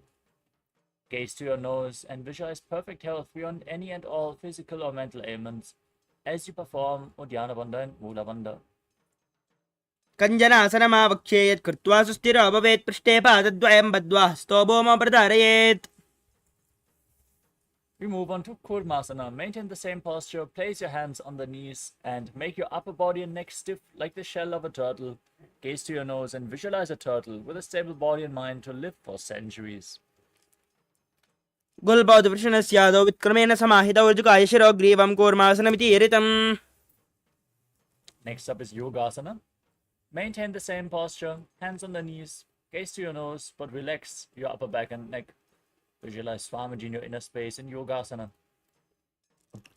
गोडं नियम्य गल्पाभ्यां विक्रमेण समाहितः योगासनं भवेदेति इति योगविदो विदुः. Next up is Vijyogasana. Now stand on your knees and cross your feet behind. Place your feet at opposite knees as you hold on to your calves with your fingers inside and the thumbs outside. Gaze to your third eye. Visualize a space of eternal oneness, Advaita, with your Guru. घोड़ां वामनो उभौ यी घोड़ा आधारा के दो रजपाद की पानी रहा वे पनौ वाम घोड़ा दिग्लियावे. Next up is Ushrasana 2. As you keep the feet flat in a kneeling posture, hold on to your ankles and lean backwards. Tilt your head back, open up your chest as you visualize yourself as a camel. मेरुदण्डग्रन्थिदाढ्यः संविपातैः उपमान् कपोतोश्वासनाभ्यासं कुर्यान्मित हितासनः. From the same posture, keep your feet and knees together. Hold on to the soles of your feet with your hands as you lean back. Place your elbows and then the back of your head on the mat. Experience yourself as a lotus blooming and gaze to your nose in Jatyasana too. दोवेरि संबुडकरे Sole मूलद्वारि दरिदरे पनापानि hooked करबेसे दोवेरि गोडा निवेसे. The next asana is Viratasana. Now, from the kneeling posture, lean back, place your back on the ground and raise back up again and again. You can use the support of your hands if needed, as you gaze to your nose and visualize the healing and liberation of all causal, subtle forms of your body. जङ्गाप्ति भूमो निधाय जङ्गोदरयोः ओरणि संस्थाप्य पृष्ठिवं सम्मारम्भारं स्पृशेत् विराटासनं भवति. Next up is Kapotasana. From this kneeling posture, now lean back, bring your head down to the mat, bring your arms over top of the shoulder and hold on to your feet as you place your forearms on the ground and your head in between the feet if you can, visualizing yourself as a beautiful dove. मेरुदण्डग्रन्थिदाढ्यः संविपातेषु उपमान् कपोतोश्वासनाभ्यासं कुर्यान्मित हितासनः. Now rise up onto your knees, tuck the toes, and hold on to opposite elbows in Vadasana. Now breathe in Ujjayi Pranayama as you enter the boon-fulfilling posture. Receive your boon from Paramashiva. Visualize Paramashiva in your inner space. Gaze to your nose and internally chant Om Nithyananda Paramashivoham in Vadasana. जानुने भूमौ संस्थाप्य हस्ताभ्यां बाहु परस्परं सरलं तिष्ठेत् वरासनं भवति. Now sit down on the raised heels and place your forearms on the ground in front of you as you rest your head on your hands and visualize yourself as Varaha, the boar avatar of Lord Vishnu in Varahasana too. सूर्यं चन्द्रं वेदनानि कथयन्ते कुर्परौ भूमौ स्थापयित्वा.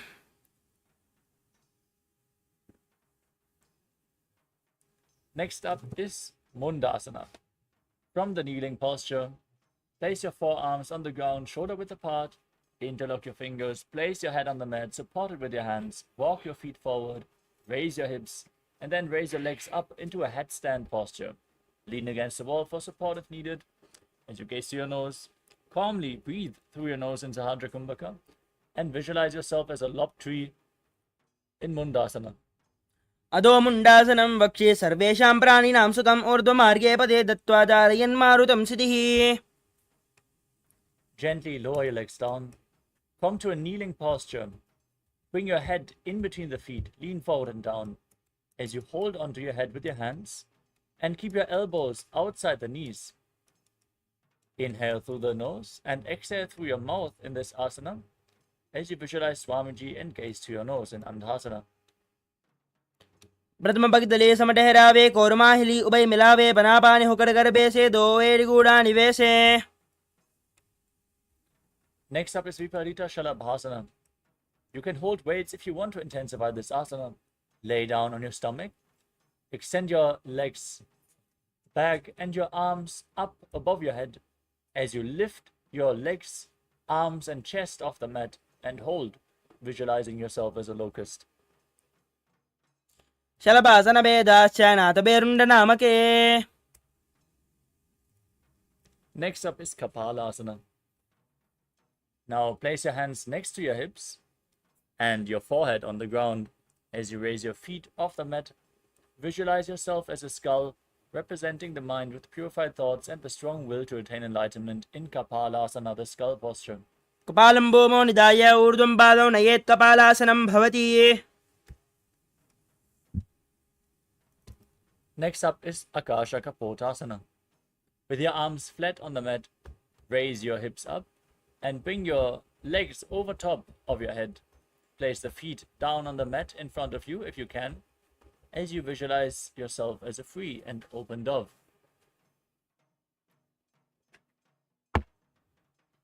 उष्ट्रासने स्थित्वा चरणौ भूमेरुत्थाप्य मस्तकोपरि नीत्वा पृष्ठपादेशेन भूमौ स्थापयेत् आकाशकपोतं भवति. The next asana is Chatakasana. Now sit on your heels and lean forward and down, placing your forearms on the ground, navel on the knees. Visualize yourself as a sparrow as you breathe calmly through your nose. कुर्परापर्यन्तौ हस्तौ धरामवष्टिभ्य जानुनी नाभो सङ्कुच्य तिष्ठेतं चरकासनं भवति. Next up is Vrishchikasana 2. With your forearms on the ground, raise your hips and kick your legs up over top of your head. Place your feet on the head if you can. Bend your back as you visualize yourself as a scorpion. व्यश्चीव पुच्छप्रतिमाङ्घ्रिपार्ष्णीं धृत्वा शुशीर्षे च मुखं विदार्य कौ यत्रेति सन्तिष्ठति साधकस्त्वं विशावहं वृश्चिकसंयमासनम्. Next up is Vrishasana. Now place your perineum onto the right heel and keep the left foot outside the hip, with the toes pointing towards the side. Place your hands on the ground in front of your knees as you visualize yourself as a bull. Forcefully inhale through your nose, hold your breath for a short while, and then slowly exhale again through the nose in Antarangaka Kumbhaka. याम्यगुल्पे पादमूले वामभागे पदेतरम्.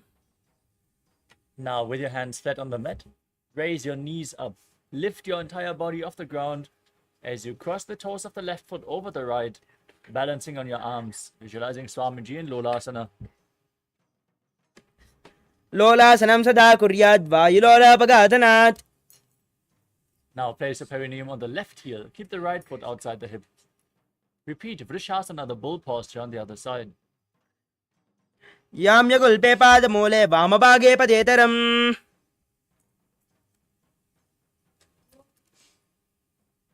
The next asana is Balagunasana. Now tuck the toes of the left foot and sit on the raised left heel as you place the right foot on the mat. Knee raised to the chest, hands on the knees. Visualize Balagunahai, one of the 84 siddhas in your inner space.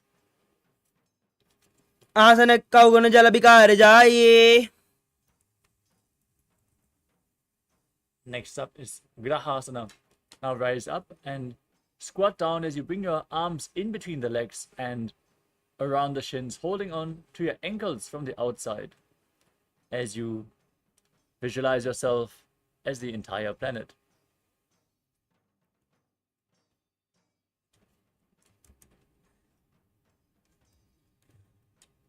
पादले भूमौ संस्थाप्य. Now repeat Balagunahai on the other side. आसन कौगुण जल विकार जायि.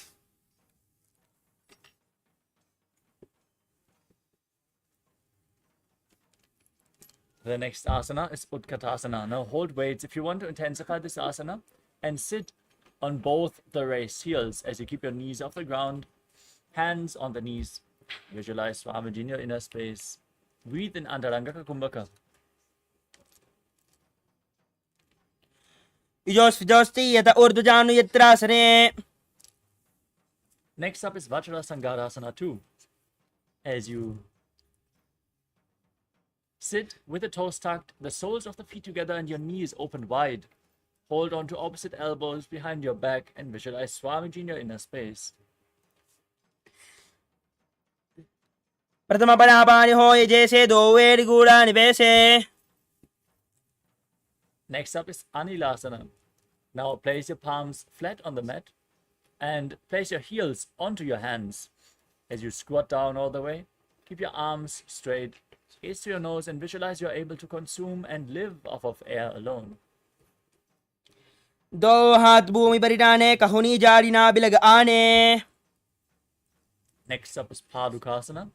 Standing tall, now lean forward and down and place the back side of your hands on the mat, fingers pointing towards your body.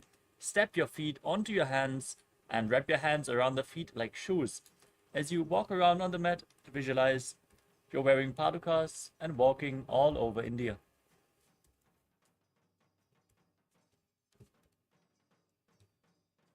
हस्ततले पादतले कृत्वा तिष्ठेत् गच्छेत् पादुकासनं भवति.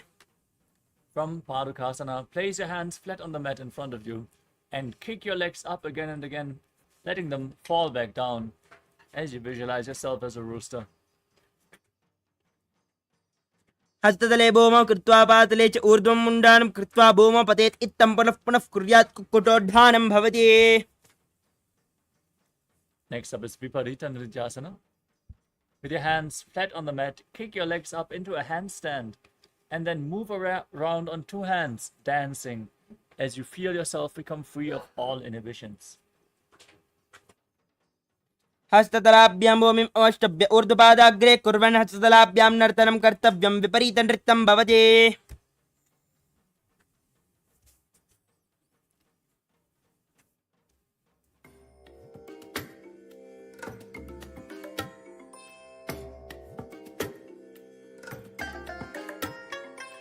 I bless you all. Let you all open all your three eyes and manifest the powers of Mahā Sadashiva. Om Nithyananda Paramashivoham. Om Nithyananda Paramashivoham. Om Nithyananda Paramashivoham. Om Nithyananda Paramashivoham. Sorry for the technical glitch. Let us now move on to the next asana of the sequence, Kunjarasana. Stand with your feet separated and place the palm of one hand down on the mat as you hold your head with the other hand. Visualize Swamiji in your inner space and breathe calmly through your nose in Sahadra Kumbhaka. अथ वक्ष्ये महादेव कुञ्जरासनमुत्तमं करेणैकेन पादाभ्यां भूमौ तिष्ठेत् शिरः करः. Now place the other hand on the mat, hold your head. With your opposite hand, repeat Kunjarasana. अथ वक्ष्ये महादेव कुञ्जरासनमुत्तमं करेणैकेन पादाभ्यां भूमौ तिष्ठेत् शिरः करः. Next up is Kalambasana. Now squat down all the way, hold your ankles with your hands, and then raise your feet off the mat. Visualize yourself as a Kadamba tree, a pious tree that promotes a long life. पार्ष्णिभ्यां भूमिम् अवष्टभ्य हस्तद्वयेन गुल्पा धृत्वा तिष्ठेत् कादम्ब भवति.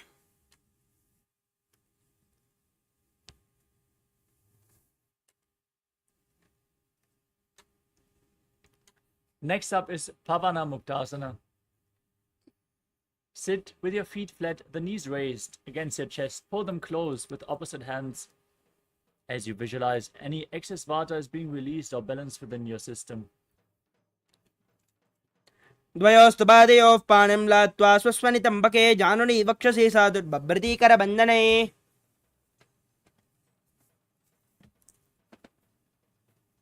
Next up is Chakrasana.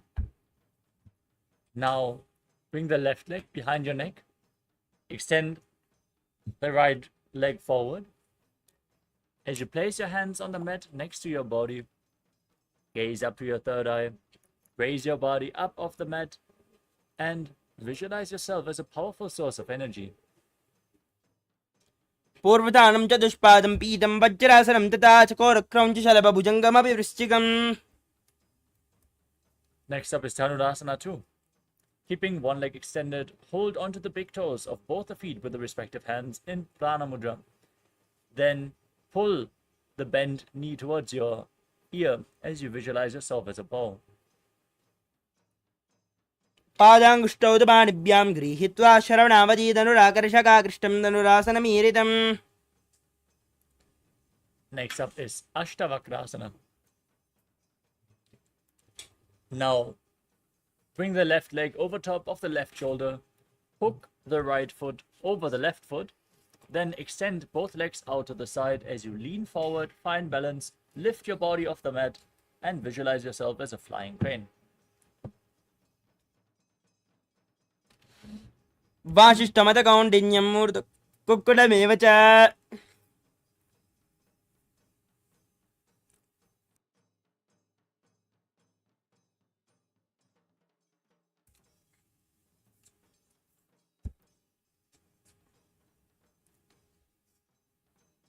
The next asana is Pranasana. Now place the right foot onto the left thigh and the left foot flat on the mat. Bring your shoulder beneath the raised leg. Push the other knee down as you gaze to your third eye and visualize you're immortal, able to exist solely from prana. एतत् प्रभेदं वक्ष्यामि करोति यस्य चामरः एकपादमुरो बद्ध्वा स्कन्धेऽन्यपादरक्षणम्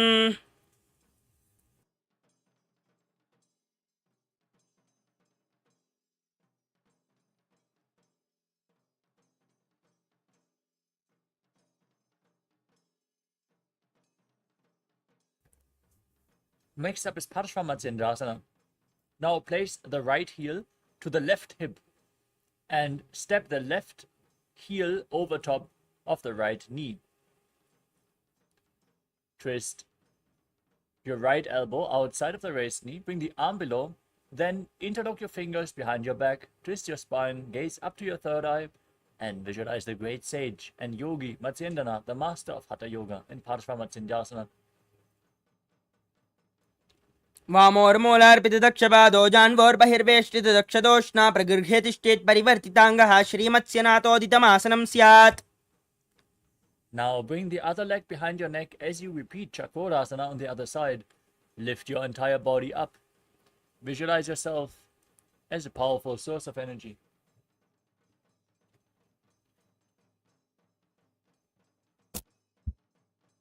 पूर्वदानं चतुष्पादं पीतं वज्रासनं तथा.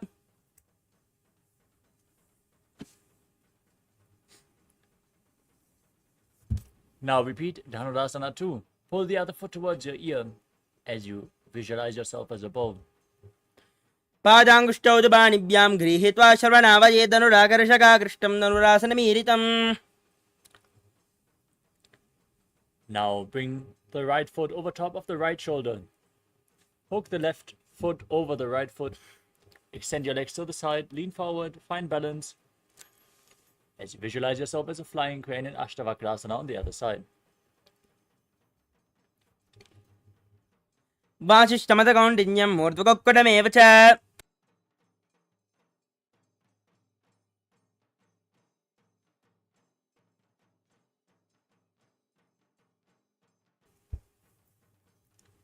Next up is Pranasana on the other side. Now place the left foot onto the right thigh and bring your shoulder beneath the raised knee as you visualize that you are immortal and able to exist solely from prana. Gaze up to your third eye. एतत् प्रभेदं वक्ष्यामि करोति यस्य चामरः एकपादमुरो बद्ध्वा स्कन्धेऽन्यपादरक्षणम्. Now repeat Paramaśivoham on the other side. Bring the left heel to the right hip. Step the right foot over top of the left knee as you twist your body outside the raised knee. Interlock the fingers behind. वामोर्मूलार्पितदक्षपादो जान्वोर्बहिर्वेष्टितदक्षदोष्णा प्रगृह्य तिष्ठेत् परिवर्तिताङ्गः श्रीमत्स्यनाथोदितमासनं स्यात्.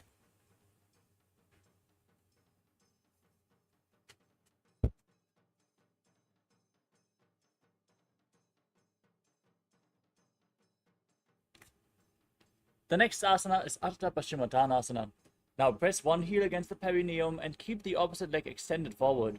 Lean forward and down, hold onto the front foot with both hands. Visualize Swamiji in your inner space as you perform Jivachara Kumbhaka. Freely move the retained prana with your will. एकं पादं प्रसार्य एकं पादस्य पार्श्विना Ashwini.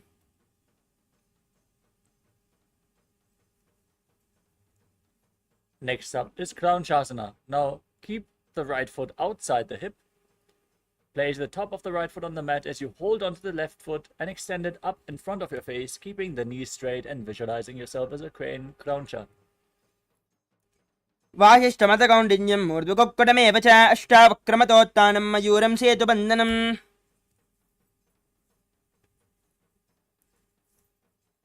Now repeat Ardha Paschimottanasana on the other side. Press your perineum with the other heel as you keep the opposite leg extended. Lean forward and down, hold onto the foot and visualize.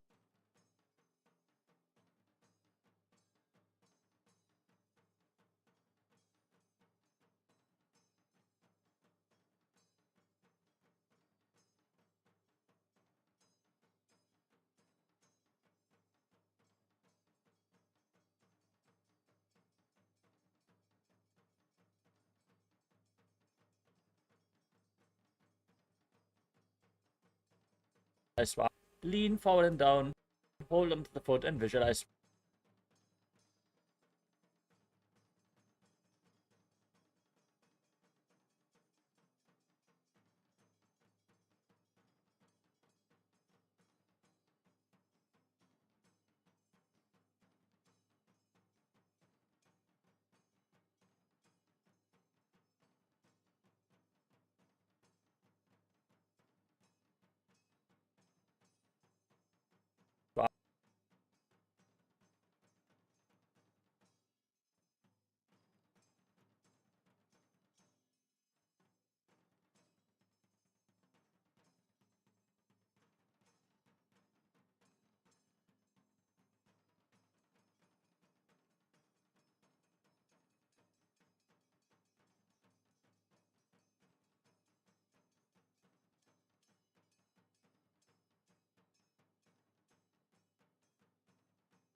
Nithyananda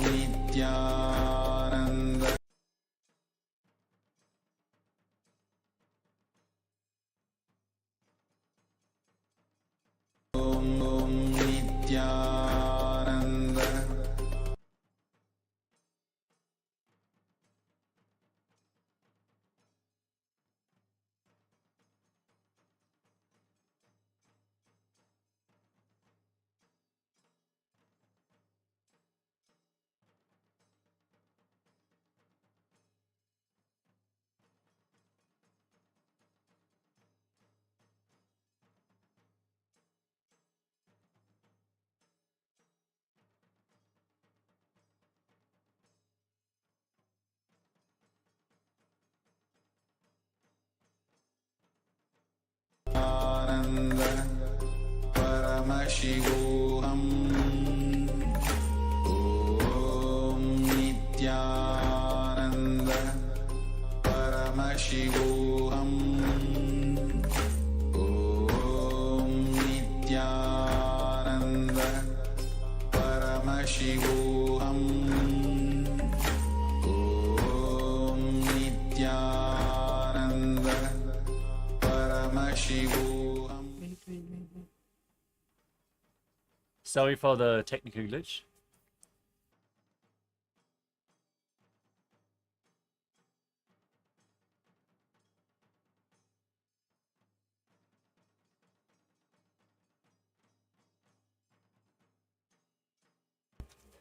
Sorry for the technical glitch. I hope we are audible now. So let us continue with the next asana of the sequence, which is Crown Chasana. Now keep the left foot outside the hip and hold on to the right foot as you extend it up in front of your face, visualizing yourself as a crane. वासिष्ठमदकौण्डिन्यम् ऊर्ध्वगोक्कुटमेव च. Next up is Swastikasana. Now sit in a cross-legged posture with your feet in between the thighs and calves. Place your hands on the knees, gaze to your nose, and visualize a swastika in your inner space. जानर्वोरन्तरे सम्यक् कृत्वा पातले उभयर्जुकाय समासीन स्वस्तिकं तत् प्रचक्षते. Next up is Gorakshasana. As you maintain the same posture, cover your heels with your hands. Tuck your chin to the chest, gaze to your nose, and visualize the great sage Goraknath, the founder of the Natha Yoga Hindu Sampradaya in Gorakshasana. जानर्वोरन्तरे पादौ उत्तानौ व्यक्तसंस्थौ. Next up is Bhagasana 2. Now press your left heel against the perineum and place the right foot onto the left thigh. Gaze to your third eye. Visualize Swamiji meditate on the Enlightened One. As you inhale and close your mouth with little and ring fingers, the nostrils with the middle fingers, eyes with the index fingers, and ears with your thumbs in Shanmukhi Mudra in Bhagasana 2. वामपार्श्वगुणं संस्थाप्य दक्षाग्रं वामजगने. Next up is Yogasana. Now place your feet onto opposite knees and place your hands on the mat next to your body, palms facing up. Gaze to your nose and visualize Swamiji in your inner space as you roll up your tongue, stick it out, and inhale through the rolled up tongue in Kakachanchu Kumbhaka, performing Yogasana 2. उत्तानौ चरणौ कृत्वा संस्थाप्योपरि जाननौ वासनोपरि संस्थाप्य चोत्तानं करयुग्मकम्. Next up is Urdhva Kukutasana. Maintain your feet in Padmasana. Place your palms on the ground next to your body and lift your body off the ground, balancing on your arms, visualizing yourself as a rooster in Urdhva Kukutasana. वासिष्ठमदकौण्डिन्यम् ऊर्ध्वगोक्कुटमेव च. Next up is Siddha Haratali Asana. Bring your arms in between the legs. Place your palms on the mat. Stay seated on the mat. Don't lift your body up. Gaze to your nose. Visualize Swamiji in your inner space. Breathe in Kakachanchu Kumbhaka. प्रथमपद्मासनकोदरे हस्ततो गोडासन्धिधरे. Next up is Hamsasana. From the same posture, now push your hands into the mat. Lift your body up and visualize yourself as an elegant swan. कुक्कुडासनमन्दस्थं कराभ्यां धृतकन्दरम्. Now, with your hands in between the legs, push them all the way through the legs. Maintain Padmasana. As you lean forward and interlock your fingers behind your body in Parusha Mudra, placing your forehead on the ground, visualizing yourself as Lord Shiva's bow in Karmukasana. कर्मुकासनमाक्षित्य उदरे पूरयेच्छुकं प्रथमपद्मासनकोकरे हस्ततो गोडासन्धिधरे. Next up is Kurmasana 2. Sit in Padmasana. Bring your arms in between the legs and bend your elbows to reach for your shoulders. Now, visualize yourself as a turtle with a stable body and mind to live for hundreds of years in Kurmasana 2. Swami जंगपर दक्षिणपावा दहिनी जंगपर वामल्यावे. Now, tuck your chin to the chest, gaze to your nose, and rejoice, knowing you're sitting in Shiva's secret knot posture, Granthi Bhedasana. अथ वक्षे नीलकण्ठ ग्रन्थिभेदासनं शुभम्. Now roll onto your back, keep holding onto the shoulders, gaze to your nose, and embody a turtle laying on its back in Uttara Kurmasana. कुक्कुडासनमन्दस्थं कराभ्यां धृतकन्दरम्. Now sit back up into Padmasana. Place your hands in between the legs, one palm on the ground. Hold the wrist of that hand as you lift your body up on one arm, visualizing yourself as a rooster in Pangu Kukkutasana. कुक्कुडासनमच्चित्वा एकेन हस्तेन अन्यस्य. Now place the other palm on the ground, lift your body up, visualize yourself as a rooster. Repeat Pangu Kukkutasana. कुक्कुडासनमच्चित्वा एकेन हस्तेन अन्यस्य. Now sit in Padmasana and rest your elbows on the toes as you interlock your fingers and place your chin on the fingers, pressing your thumbs against the throat, visualizing you have gone beyond all greed and covetous in Gridasana. जानर्वोरन्दरे पादौ उत्तानौ व्यक्तसंस्थौ. Sit in Padmasana. Place one hand over the other, palms facing up in your lap. Engage all three bandhas. Gaze to your nose and visualize Swamiji in Padmasana 3. उत्तानौ चरणौ विधाय विजिवच्छक्तिस्तव्यो गिरात् Place your hands on the knees. Engage the Mula Bandha. Visualize Paramashiva and gaze to your nose in Padmasana 4. एतत् प्रभेदं वक्ष्यामि करोति यस्य च अमरः Hold on to the big toe of one foot in Prana Mudra and move it round and round. Visualize yourself as Paramashiva's bow in Karmakasana 2 as you repeat the movement on the other side.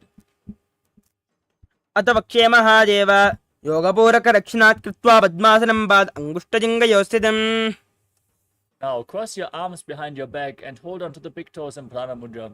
Gaze to your nose. Engage all three bandhas.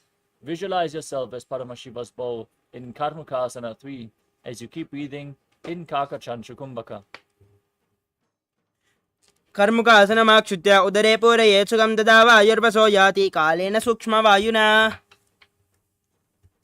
Maintain the same posture. Raise your chest. Gaze upwards. Visualize that you are the action of Paramashiva's third eye, destroying anything you come across in Dridhasana. पूर्व्यामुपरिस्थाप्य पादयुग्मं प्रयत्नतः दक्षिणं सव्यदेशे च सव्यं दक्षिणदेशके Now roll onto your back. With your legs in Padmasana, arms crossed behind. Holding onto the big toes, gaze to your nose. Visualize yourself as a snake and breathe through your nose into Haja Kumbhaka in Nagrasana. प्रथम पद्मासन कोटाने दो हाथ भाजाने आने पाद अंगूठा पकड़े आने सोवे कहुनिया कुल्या पानी Now free your arms and legs. Pull your knees up against your chest. Interlock your fingers. Pull your knees close. Bring your chin to the knees as you squeeze your body into a ball in Kandukasana. वेत्रासने स्थित्वा स्तपादान् निष्कुष्य ऊर्ध्वं नयेत् पृष्ठवंशेन भूमिं पोतयेत् कन्दुकासनं भवति Next up is Urdhva Pavanasana. With your feet flat, interlock your fingers behind your neck in Parusha Mudra. Visualize Swamiji. Breathe through your nose in Urdhva Pavanasana. प्रथम सूदो San करावे गोड़ा उबाराशे मिलावे गुल्पमाहिला अंगुष्ठजोई करे एक समेल रसोया Now, place upturned palms underneath your heels. Push your hips up. Tuck your chin to the chest. Breathe in Mocha Kumbhaka as you visualize yourself as a powerful alpha ape in Marakata Pitasana. उत्तानशयनं पातले उत्तानहस्तयोः स्थापयेत् पृष्ठभागमूत्रमय्येत् मर्कटपीठं भवति Place your hands to the lower back and raise your hips up, extending your feet, pointing the toes, balancing on your elbows as you gaze to your nose and visualize Swamiji in Uttana Shikipita Kasana. जङ्गोरबलहीनश्चेत् उत्तानशिखिपीठकम् अप्रमक्तः प्रकुर्वीत भुक्तेः प्राग्विजितेन्द्रियः Now raise your legs up with the toes pointing upwards, arms flat on the mat for support. Visualize blissfully traveling through Narakaloka unscathed in Narakasana. ग्रीवाकण्ठेन भूमिं विस्तम्भ पादाग्रद्वयं मूर्ध्वमुद्रयेत् नरकासनं भवति Bring your hands to the lower back. Straighten your legs and slowly lower and angle your body. Keep your core engaged. Visualize yourself as a boat crossing the ocean of samsara in Tiryannaukasana. नौकावत् स्थित्वा ऊर्ध्वं पादाग्रद्वयं नयेत् तिर्यन्नौकासनं भवति Now straighten your legs back up. And place your arms down on the mat as you visualize yourself as the Kailasa flag, respected across all nations in Dvajasana. तिर्यन्नौकावत् ग्रीवापृष्ठकोर्परैः भूमिम् अवष्टभ्य मस्तकलाक्षेन पादाग्रद्वयं नयेत् तिर्यन्नौकासनं भवति Slowly lower your body down onto your back. Your hands by the side of your hips, palms facing up. Unclutch from any micro movements of the body and mind. In the final asana of this sequence, Nithyananda, perform Shakti Chalan Mudra. Push the Kundalini Shakti up along your spine forcefully as you visualize your body is dead and the Supreme Pontiff of Hinduism is liberating you. Internally, chant the Mahavakya, Om Nithyananda Paramashivoham. ओ उत्तानं शववद्भूमौ शयनं तु शवासनं शवासनं श्रमहरं चित्तविश्रान्तिकारणम्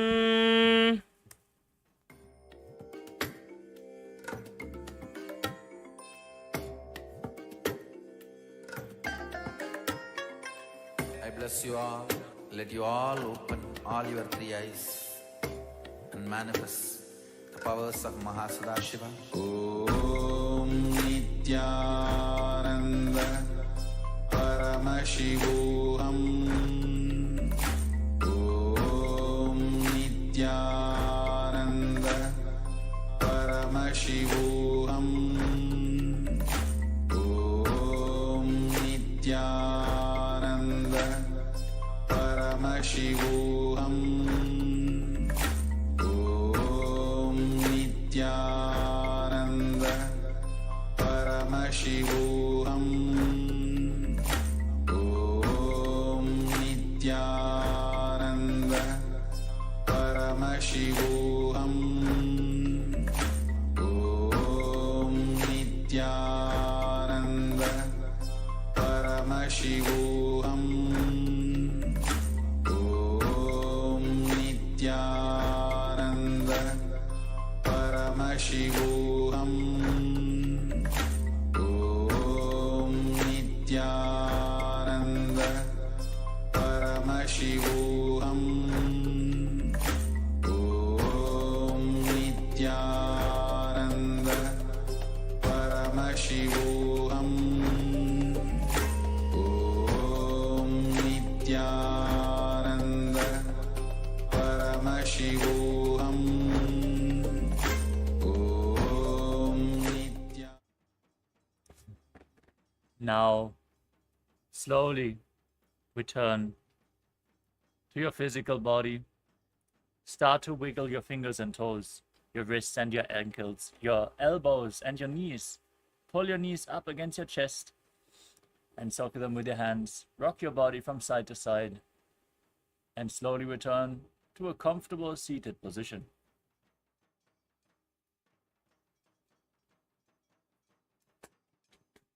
Congratulations, you completed the Dvitiya Vinyasa Krama, all 308 asanas of the sequence. We are now going to move on to the power manifestation session, so stay tuned. Manifest the Shaktis of Paramashiva. As we conclude this session, sit straight with your head, neck and spine in a straight line. Join your hands in Namaskara Mudra in front of your heart center. Close your eyes, take a deep breath, visualize Swamiji as we chant the Purna mantra. ॐ पूर्णमदः पूर्णमिदं पूर्णात् पूर्णमुदच्यते पूर्णस्य पूर्णमादाय पूर्णमेवावशिष्यते ॐ शान्ति शान्ति शान्तिः हरि ओं तत्सत् सर्वं भगवत् श्री नित्यानन्द परमशिव पादुकार्पणमस्तु ॐ नित्यानन्दम्. Thank you, Nithyanandam.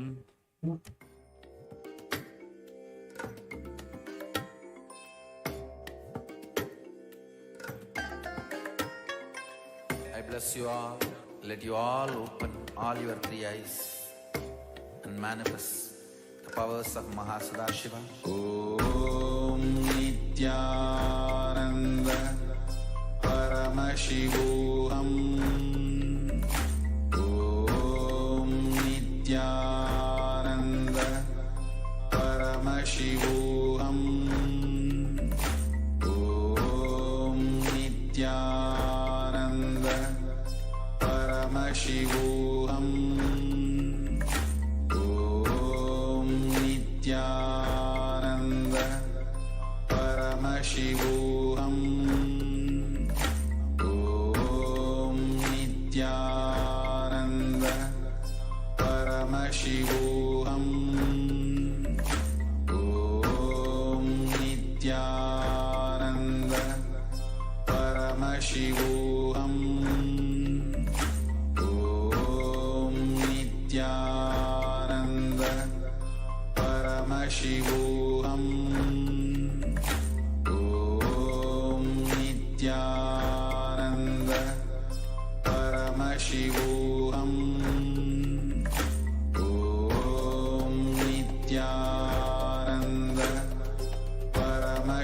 Paramashivoham. Om Nithyananda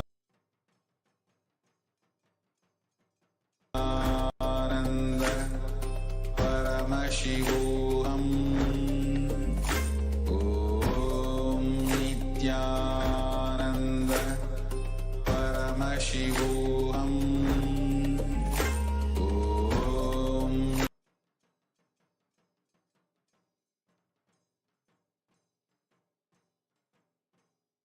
Nithyananda Paramashivoham.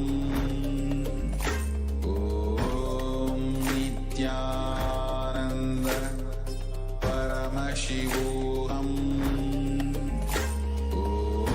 Om Nithyananda Paramashivoham.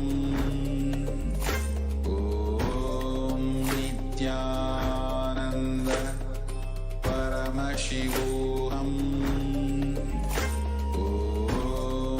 Nithyananda Paramashivoham. Om Nithyananda Paramashivoham. Om Nithyananda Paramashivoham. Om Nithyananda Paramashivoham. Om Nithyananda Paramashivoham.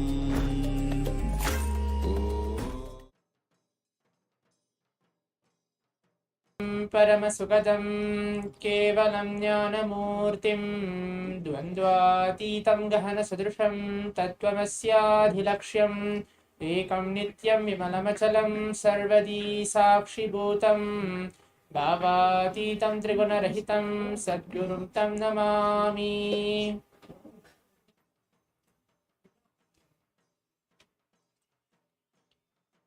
Nithyananda, I welcome each one of you for this exciting power manifestation session on today's final day, the day 21 of this season for Paramashivoham. At today's auspicious day of Vijayadashami, celebrating the Navaratri celebrations. As now the Pradama Vinyasa Krama and the Dvitiya Vinyasa Krama, the complete 308 asana sequence, directly blessed by the Supreme Pontiff of Hinduism, has been completed. Let us all enter to the power manifestation. In today's power manifestation, we're going to manifest the power of third eye, ability to read and see with your eyes completely blindfolded.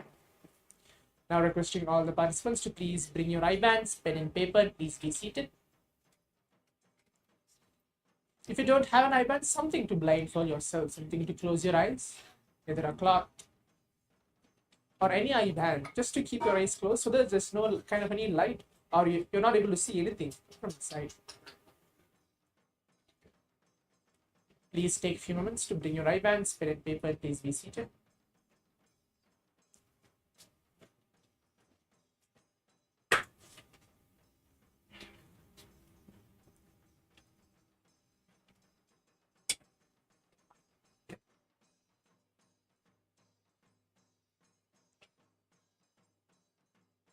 Now I'll be reciting the Shastra Pramana, the scriptural reference to manifest the power of third eye. How this science of power manifestation is directly revealed by Bhagavan Paramashiva himself from the Vedas and Agamas. Kapalantarmano nyasya tishthanmiditalochanaha kramena manaso dhadyad lakshayed lakshamuttamam. The translation goes, by fixing the mind on inner space within the crown center and sitting stably without any movement, having your eyes closed in succession, by the stability of the mind and inner space, through the power of the third eye, one directly sees the ultimate goal, Lakshya, by having vision beyond the sight that reveals any object or place, attaining the space of oneness with the source, Paramashiva, Swamiji himself. In today's power manifestation, I'm going to be projecting any kind of random images for all of you. Please keep your eyes closed now. Please put on your eye bands.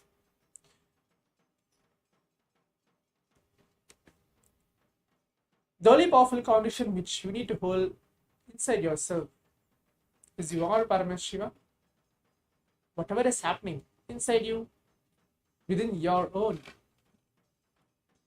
inner space or around you, everything is Paramashiva, everything is auspicious.